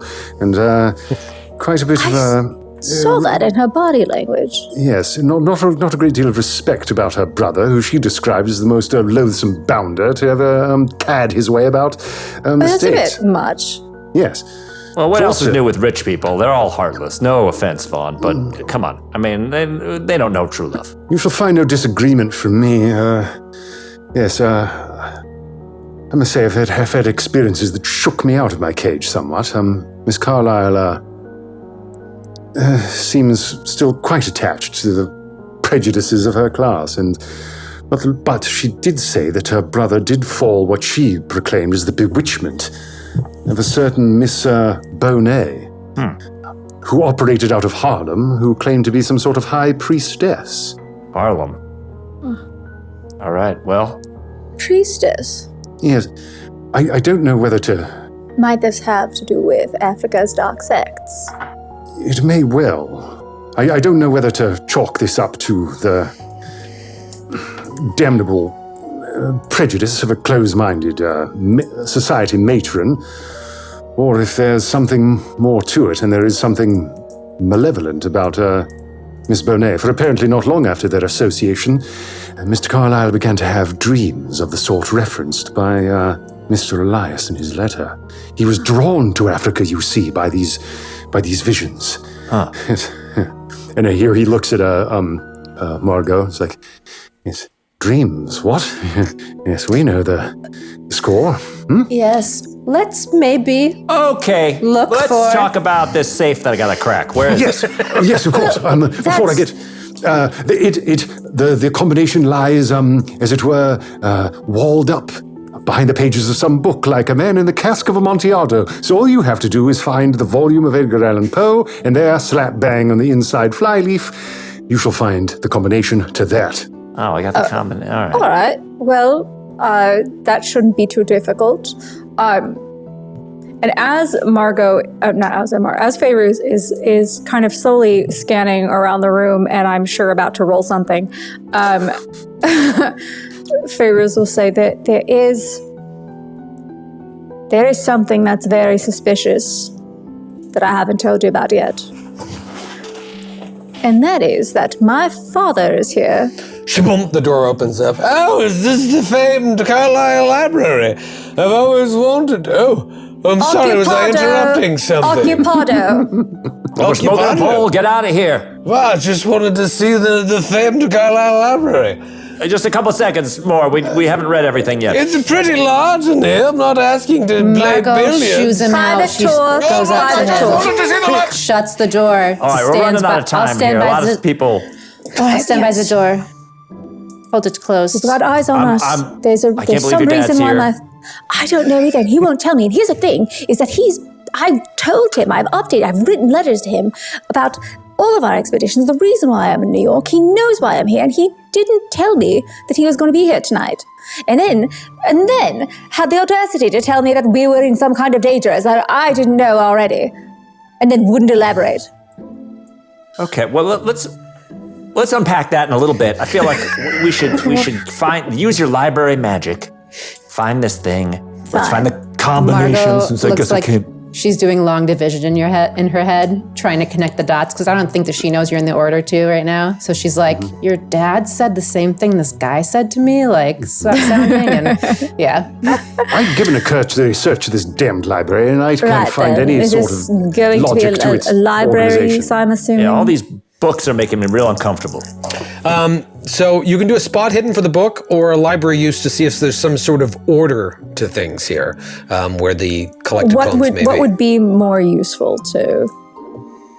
Whatever you have a higher stat. Like, would library use help me find where it's, like, in the book where it's located, or?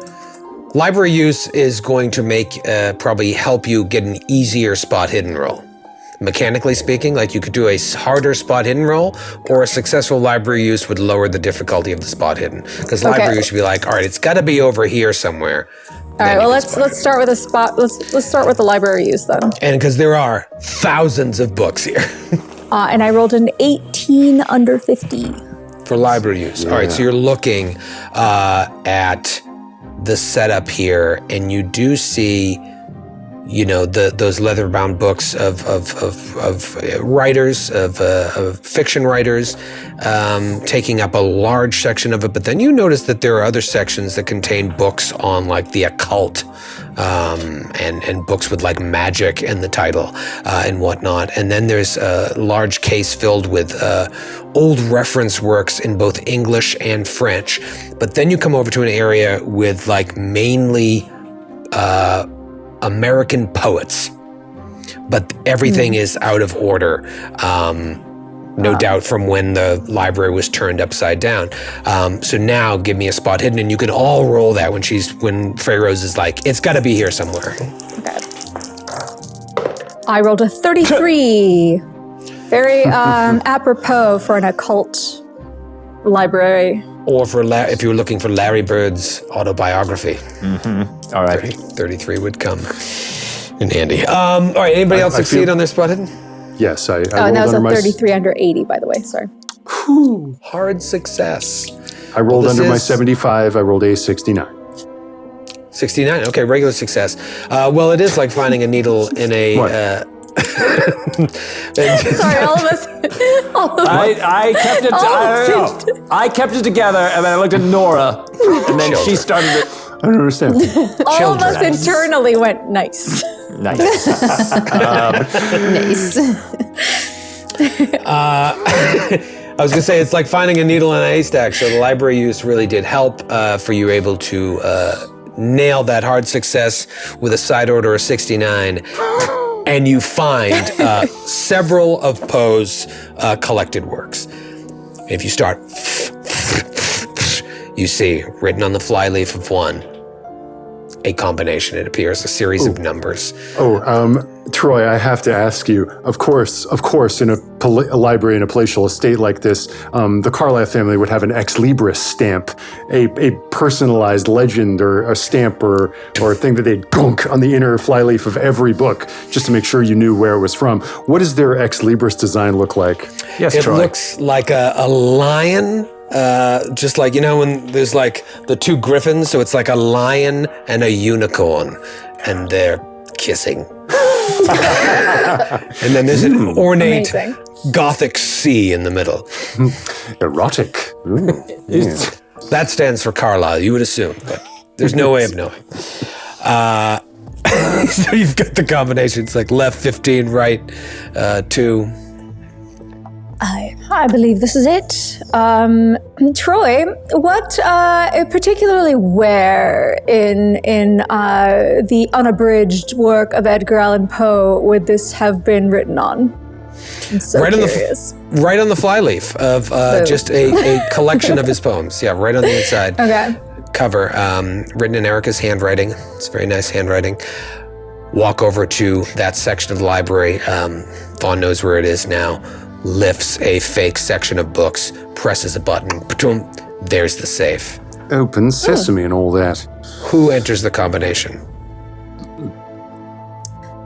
I mean, Carter will do it. Carter's hopped up on opening safes. It doesn't matter if it's illegally or not. Fuck it. Yeah, sorry to deprive you of the opportunity to crack a safe, old boy, but at least you'll still be able to pop it open. As long as I open a safe, I feel like the night's been a success. Yes. That's what they say. This here. L. You see, guys, the L means left. I'll roll that left. The R, of course, means right. Just letting you know. Just stow this away for future reference. you're a gentleman and a scholar. All right, cracks it open. Cracks it open. And is possessed by the devil. You open it up, and there are 4 books inside. Mm-hmm. Looks like 4 books inside. Well, Cracking Tillinghast. Let's What are bust them they? out. What have we got? Let me just take a gander here. I don't have my reading glasses with me because they make me look lame. But what does it say here on the spines?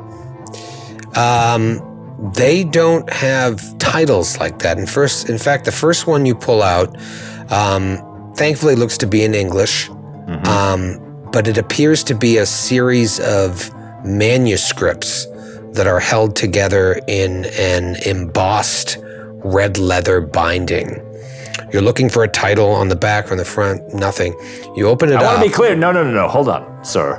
I do not open this shit. You do not open it. All right, so it's just... I saw the Pharaoh's googly eyes when we came in.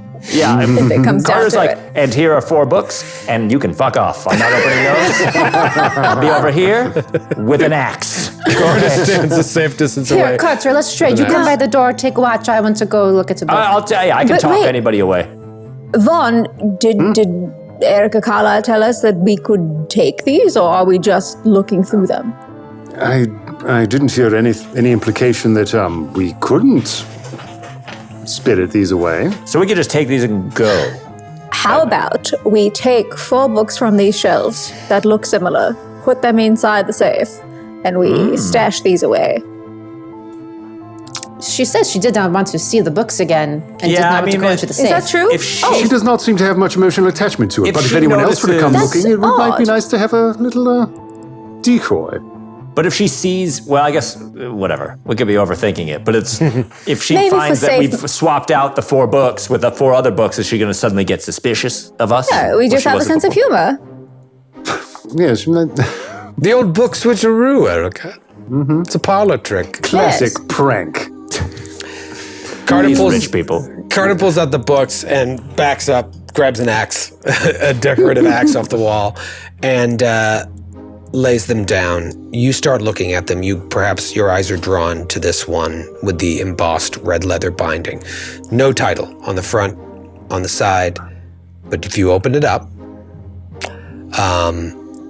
And as you do that, perhaps Vaughn will be like, "Oh, and have a care. She did swear blind to me as we spoke that the contents of these books left her brother rather unhinged." Oh, great. Wonderful. Okay. Fairuz, maybe read it with just one eye. I don't see what difference that make, but I shall do so. Just squint. Like just winks. squint as you look at it. Maybe it's... you start reading and you see that on the first page of the first manuscript, it says translations and remarks of Narcotic Scrolls. That doesn't sound great. Narcotic is spelled P-N-A-K-O-T-I-C, Oh. which may mean Narcotics. certain things to certain people. Whoa. It's dated sometime in the 1400s. It's in English, like 15th century.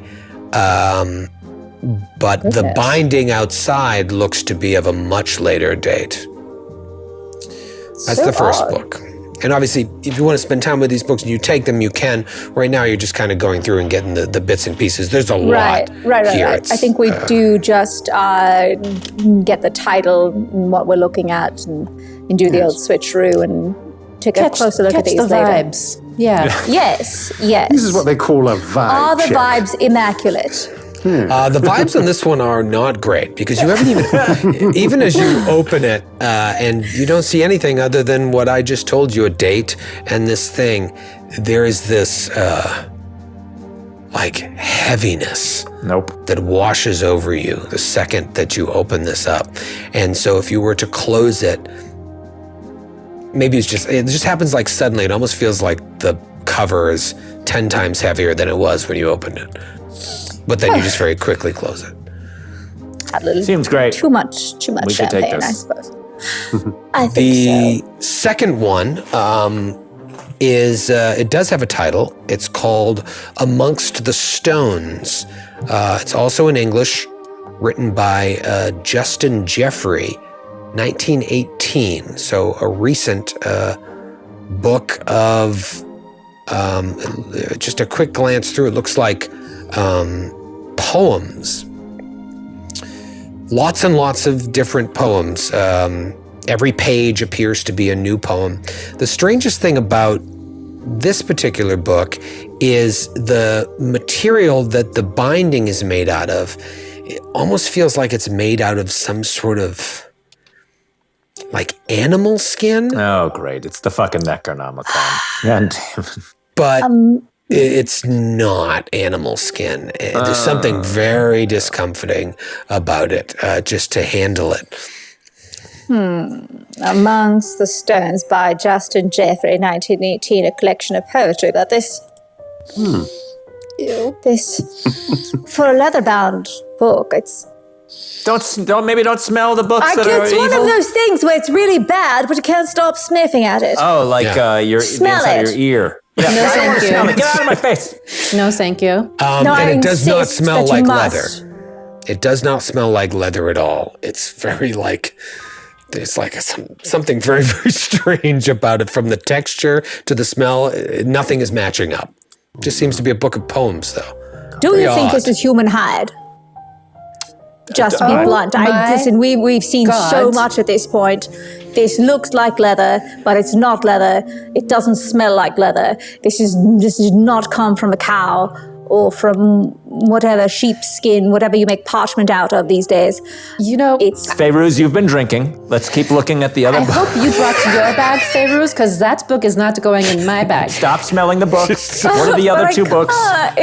It's one of those. I'm sorry, but it's Can we just get... like you. Let's... Look at the other book. Look at the next one. Fine. Sniff the next book. So you go to smell the next book. Immediately. Does anyone speak French? Let me just double... no. Nope. Character-wise. No, Fairuz does not.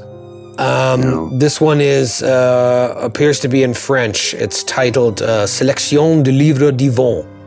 Sélection de livres d'IVON. Again, if you don't speak French, you're just going off of this must be the author, Gaspard du Nord, 13th century. It is a manuscript. Just so everyone knows, to time out, Troy was great in French in high school. We took That's French what's up. together. That's right. You were a year ahead of me, but we did that's the right. AP thing. You be French. have some skills. I forgot all of it, but I can still Yes, but pronounce how it. many books did you sniff, sir? Why? That was what, junior year was only sniffing books. That's Right. how private boy Catholic schools work. That's how they did it. It was weird. Yeah. It was weird stuff that went on there. This one is handwritten, a handwritten manuscript. And if anyone speaks any Latin, you do see... Uh-oh. Vaughn, if you're looking at this, you do see some Latin words interspersed in there as well, almost like it's a French commentary on another a work that was written in Latin. It's all perhaps handwritten. Some monk or other translating an earlier ancient text, perhaps. And it's bound in like a decaying blue calf skin. So like a baby cow leather dyed blue, but it's like decaying. It's very old. So you could sniff the difference between We these don't need two. to smell any books. You're unlocking new vistas of olfactory appreciation of these sorts of reading It material. unlocks the memory. So much of your Yes. memory is tied into your olfactory Yes, senses. indeed. Well, I wonder last- what memories we will sorry. unlock in these manuscripts. Yes, I think the first volume of that Proust chap just came out maybe last year, so it talks a great deal about that. The last book is the title alone kind of makes you think when you read it. It was stacked on the bottom. It's called Life as a God. Written in English by someone named Montgomery Cropton, circa 1810. So about a little over 100 years old, over a century old. Also handwritten. And something is weird about the binding of this one as well. It looks to be bound in human skin. Okay, just come right out with it. Oh dear. So now I know this one is human Okay. hide. Is Fairuz like just Don't ask holding it how I and like know. touching it like, yes, this is human? Through, A fleshy book is right up her alley. Is it? Am I just imagining things, or did I? Did you think that? Wasn't there Carlyle's journals that was supposed to be in the safe as It well? just said the books. That's how I interpret it, I but think the apparently these are psychoanalyst has separate journals. that Houston guy. the Houston Yeah. chap would have perhaps some psychoanalytic notes. All Jackson said was the books are in Carlisle's safe. Yes, So- and these are the books that Correct. sent him Yes, off on his expedition. But they're perhaps Yeah, that's There's got to be what she something said. here. yes. Well, shall we check these out, as it were? Door bus open again. Are you still in here? I wanted to read some books. Just slam Occupied. the- Occupado. Right. Okay, well, I say we get a couple cocktail weenies and we get the GTFO out of this place, right? Yes, I think we've got what we Probably came best. Let's hide these. Is there any way to conceal these books as we walk out? So if you guys are right and anybody's watching us, they don't think that we're carrying human Well, books. I had a first stole wrapped around my shoulders. Could you put it in the back of my dress, at least one of them, and I could put the stole around it? for. Yeah, can we Walk out conceal with like this two stuff? square Yeah. books. Just Two giant shoulders. Feyruz also probably, or not Feyruz, Marco probably also brought her bag because like she brings her camera with her. And, you're like, a literally sketchbook wearing everywhere. a bag as a dress. Yeah, you're just Feyruz. Who's going to press I meant that as a compliment. I thought you were very, very, very innovative. Okay, it didn't seem like that at first when you said a bag of a dress. yes. You've got a Absol- stone. No. You look absolutely amazing. You look smashing. But I'm Yeah. saying it was absolutely innovative and genius of you to think to do so because now we have an exact situation where this helps us out. Exactly what Yes. I intended. Double Margot, purpose. put this in your bag of holding. And let's get it. So, yes, She's we've not got thrilled to be having a human skin book on her person. Yeah, you're gonna like. Who's everyone to know who had the human skin pressed up against their own skin? Probably. I don't know. I was Should still we sniffing draw the other straws? one, so I might have the other one. And I feel like men's fashion at that time is like impossibly wasp waisted. Like men are even wearing like little girdles to make their frames like V-shaped. So Vaughn is probably in something like that he could kind of like loosen and cram one of those books down in his like cummerbund or something. Carter's wearing the equivalent of like a 70s suit. You know what I mean? Like whatever it's like out of fashion. It's got the ruffs. You know, it's the big velvet tie. Fine. Yeah. You don't need to explain your outfits to me and the complication. I will take the skin book, the human skin book. Fine. Yes. Great. We've got the concealing stole, this suit, the bag lady, and then I'll just tuck this right here in the waist. And if anyone asks, well, hopefully no one will. So you shove the books, each of you taking one into your person. I guess. Do you put decoy books in or no decoy books? I think we should put decoy books in. Yeah, just in case it gets. Well, I mean, whoever finds the decoy books is going to open them up and quickly find, like Lady Chatterley's lover or whatever the fuck. Like, they're going to know pretty quickly. It might not matter. If she doesn't care, then I don't think we have to worry about it. Yes, but there are eyes on us, so why Yes. not? And it Let's has put been some in broken just into for fun. before. Let's put the other books. Let's put some books in. All right, so you stick 4 more books in there. You shut the safe, give it a spinaroo, close the hatch. Maybe put the Poe back. Maybe you keep it. I don't know. It's up Let's to you. pretend we were doing something in here that wasn't going through the safe, Yeah, perhaps. was people And doing I coke immediate- back then? We Did spill put some out coke on and our giggled, nose? maybe? I'll crack I'm just the gonna billiard. put lipstick marks on whoever's the closest to me, Okay. All right, Okay. so and just mess my hair up a bit. Just having a foursome We in here, hang no off big the deal. men as we come out. toss Yeah. a couple used condoms onto the dance I was floor. going to disrupt these billiard balls, but I suppose that's a good idea as well. Too much champagne. Carter opens the door. It's like, well, that is a lame ass library. Ugh. Nothing. Oh, in I there. beg to differ. I can't wait to check it out. Have you been here the guys whole time? My Finally, God. yes, I didn't want to be rude. Well, I hopefully you just, didn't hear anything improper and crude through the door. That would couple of also me just threw explain across the the room. strange spell. why'd you say Kobe as you threw it? All right, I'm going to the library. And he goes in and This library nerd just really wants to fucking get in. Can I roll a psychology on him or like watch him? Like, is he Yeah. worried? psychology. You should be worried about everybody. She is. Nope.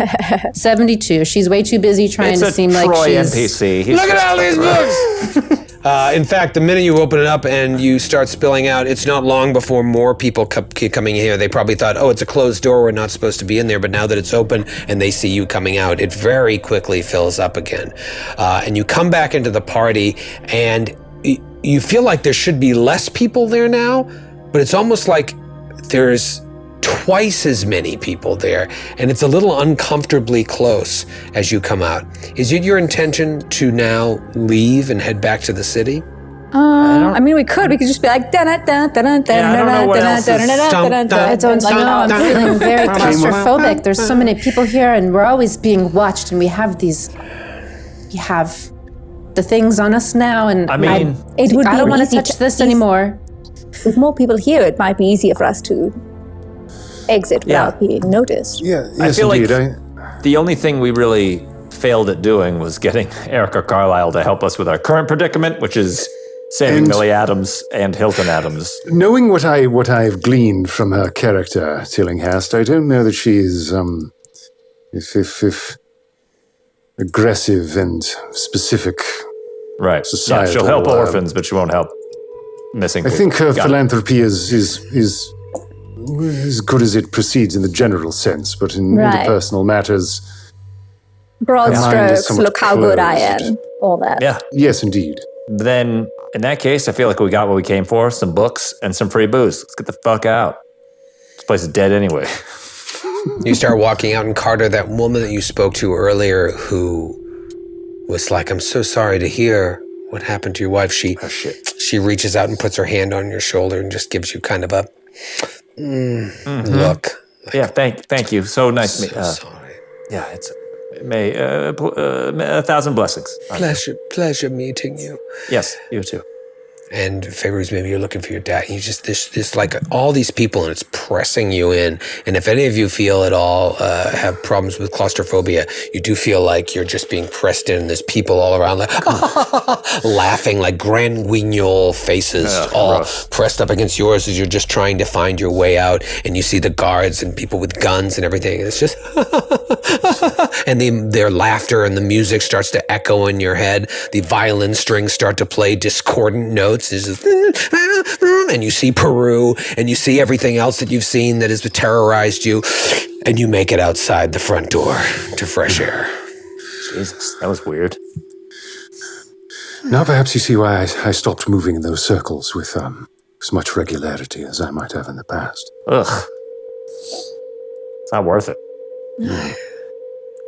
You have a car. Yes, Yep. Got the hurts. flag my man. Oh, yes. So he comes around, drives you.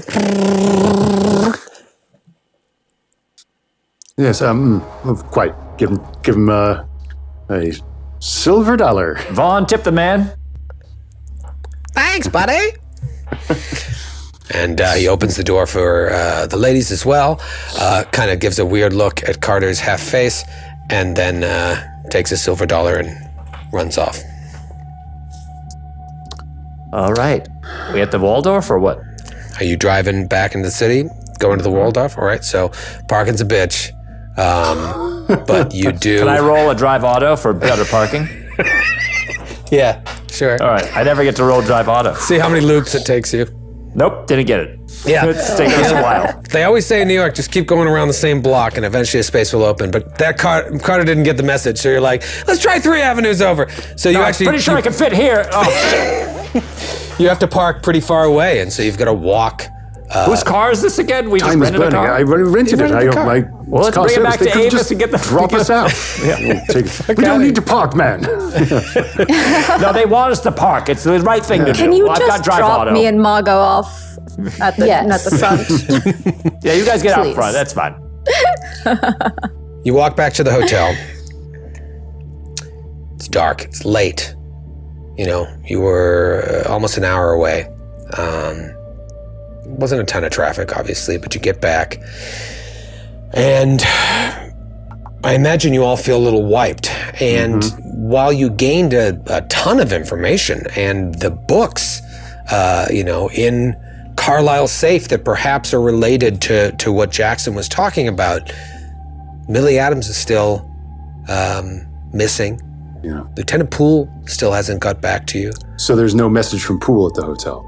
Well, it's funny you mention that, because if you say, any messages? They say, yeah, you have one here. And he hands you a note. Jolly good. What do we have here? And I imagine it's like a standard Waldorf Astoria note. So it says from Lieutenant Poole. I can't remember his first name. Thank God. Demetrius. And it just says, everything is going according to plan. We'll reach out again tomorrow. According to plan. We'll reach out again tomorrow. According to plan? Well, that's reassuring, I guess. Yes. Did he share his plan? Did he share his plan? No, he just told us he was going to get a couple Irishmen and go down there. Yeah, well, now I feel quite secure. Now, Vaughn, hold on. No, we don't need to get into politics. Well, we told him about the building we were hiding in, so the plan, I imagine, is that they made it there and are hiding out. But that was like 24 hours ago. I don't know. Full night has passed. According to plan. It does occur to me that we probably should have warned him about the sanity-stressing measures that occurred when we went down and opened that hatch. I think the photographs were He would evidence. think that we were mad. Yeah, but maybe he's just a crazy person now. Better for him to That's a find out bummer. himself. Well, he's a cop. That's what happens. In any case, if everything's according to plan, and we don't want to jeopardize, what do we want to do? I think tomorrow we got to go to Juju House during the day. Right. Find Millie Adams. Whatever the lieutenant was doing now, it's best that we don't disturb whatever operation he has going on. Yeah. We would maybe find some answers that would help us in these books, as fun as they seem to read. Here's I the would thing. love to pour over these books before turning in for the evening. Yes. Are we up in our room yet? I hope we are, because she's really itching to get that skin book out of her dress. You know, Yeah, you want to walk up to your room? Sure. it's getting sweaty. Yeah.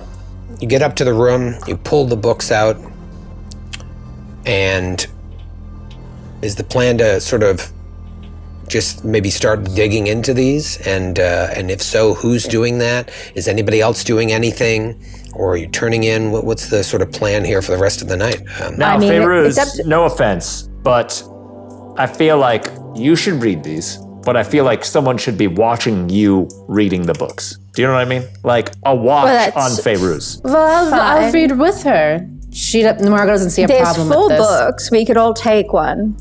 No, I'm not. Or I can just. It's Yeah, up here's to the you. deal. I'm not going to force you to read if you don't want to. I can read, if that's the No, I question. know you're capable. I but can to read. I've do- been reading would the you think funnies. Enjoyable for you is another question. It won't be. It takes me a while to read a single page. But my issue is the effects that these books could have. Now, we came home the other night, and Margot, correct me if I'm wrong, we came in, and Fairuz was a little twitchy from reading that just one book. Now, we got 4 books here. Twitchy, no, Carter. no. Carter, no. Don't you see that in No, these I- books lies the answers that we seek? We need the knowledge in hidden these knowledge. books. Sure. Right. That's why I'm And saying you someone just need needs to watch you To read the accept books. that and maybe dip a toe in at some point. It doesn't have to be tonight.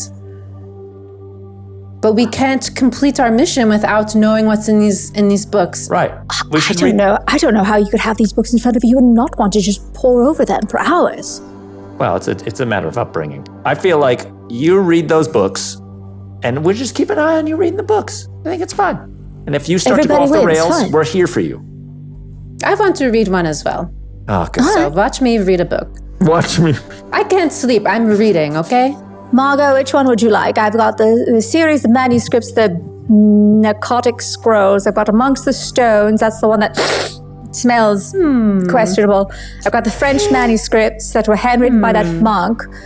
but it's in Latin. I don't know how good your French is. My French is terrible. And then I have Life as a God by Anne Crompton. Well, I want to give you more first contemporary. pick. The poem sounds nice, but I want to give you first pick. I should like to look over the series of manuscripts, the narcotic scrolls from the 1400s. Margot, do you want to read, if we take the French one out, Life as a God or Amongst the Stones? Amongst the Stones smelled bad. The metagamer in me wants to read the Human Skin book, but does Margot want to read the Human Skin book? Probably not. She'll read the poems Amongst the Stones, made out of the other weird skin. We don't know what it is. Other strange, non-leathery skin. I just wanted to read what seemed like the oldest. Two of you sit down to read those books. Vaughn, am I crazy? What I mean, not literally, but these books. You were here. Yes. I feel like glancing at them is great, but I'm terribly sorry, Tillinghast, for the life of me. The past night is something of a blur. okay, I don't know what I'm fucking doing. All right, that's fine. I'm just gonna pace And I can't nervously. get Millie Adams out of my mind, nor Hilton. Can you saw Poole? Can we trust him to go about his business in a timely manner? A full day has passed. Damn it. It's not encouraging, and it's far be it from me to trust a cop. He seemed pretty perturbed by what we showed him. I'd like to think he's on it, but also a day missing and then suddenly being like, hey guys, just checking in, everything's cool, bye. That seems weird. I have half a mind to call that car back and just have it circle around the block. The Juju house. Oh God. Just to see if action is being taken and all that. Well, that doesn't sound like a bad Isn't it? idea, as long as it's inconspicuous. Yes. Guys, I cannot. I find it difficult to. I found it difficult to even attend that gathering, knowing that what sort of wretched things may be done to that poor woman. It's the dead of night. You know what happens at Juju House at night. All those bros roll up. It's not the greatest time to go there. It's just driving by her. Not entering. Just to see what we see. Everybody give me a luck roll. Oh, I did it. I rolled we a wanna get under this one? 57. We want to get under? Yeah, because Yeah, this would be, and let me know if you have a success, what kind of success, and or a fail. I got I've a got regular a success. regular success. 26 under 41. Okay, regular. Kate? Fail. Fail. And what about Carter? I got a hard success. I got a 12 under 35. So Margot failed. Yeah, surprisingly, you're the only one that succeeded on your luck roll today.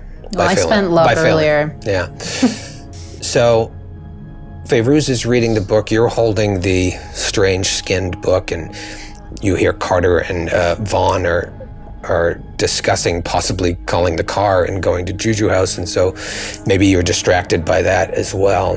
And then you're distracted by something else because you see the photograph of you wearing the screaming mask, and it's like sitting out on the balcony. It's Fairuz in the picture? No, it's you, Margot, wearing that mask that you never wore, that you never photographed yourself wearing. You took that photo, and I think you ripped it up and put it in the toilet and flushed it. I only made one copy of that and I destroyed it. It is the balcony, the curtains are like floating up, and you see that photo sitting out on the open balcony. What do you do?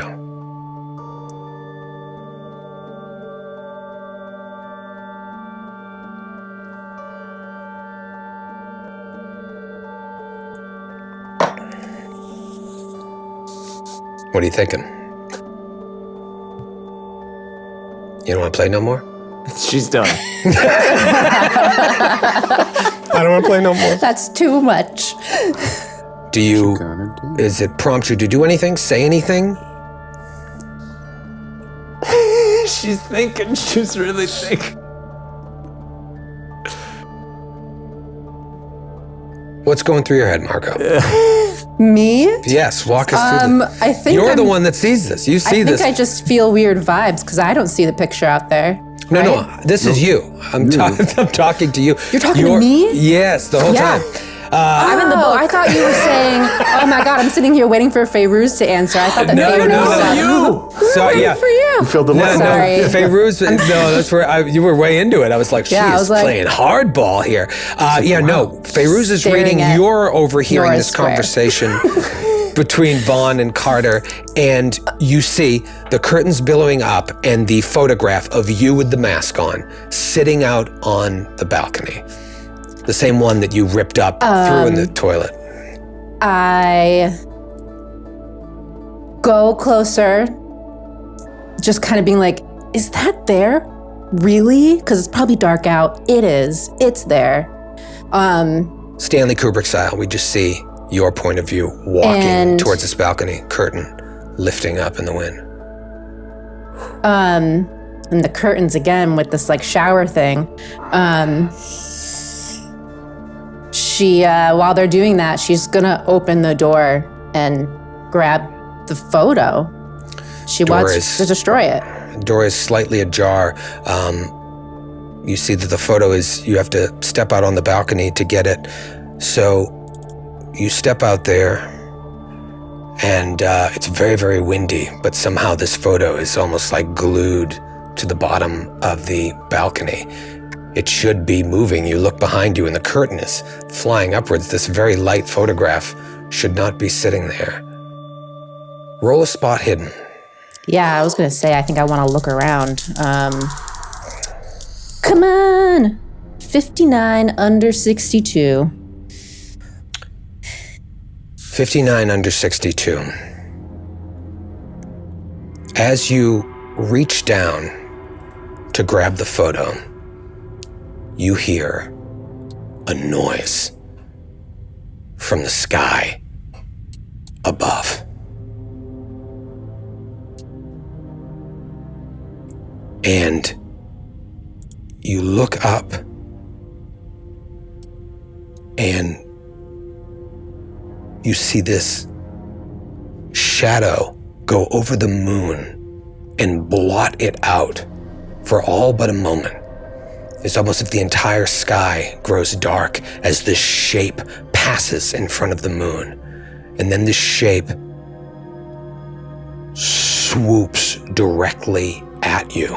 And you look up and you see this monstrosity that has to be 13 stories large. It's like this combination of a serpent or worm with enormous bat-like wings that flood out in an umbrella, and it just comes swooping at you, talons outstretched. And we'll see you next week. You motherfucker. You. It's what that Australian gentleman told us about. And then there's a knock at the door. It's the drunk guy again. Hey, did you guys listen to the library? I just wanted to say The bibliophile followed us out. Good God. Excited to the party.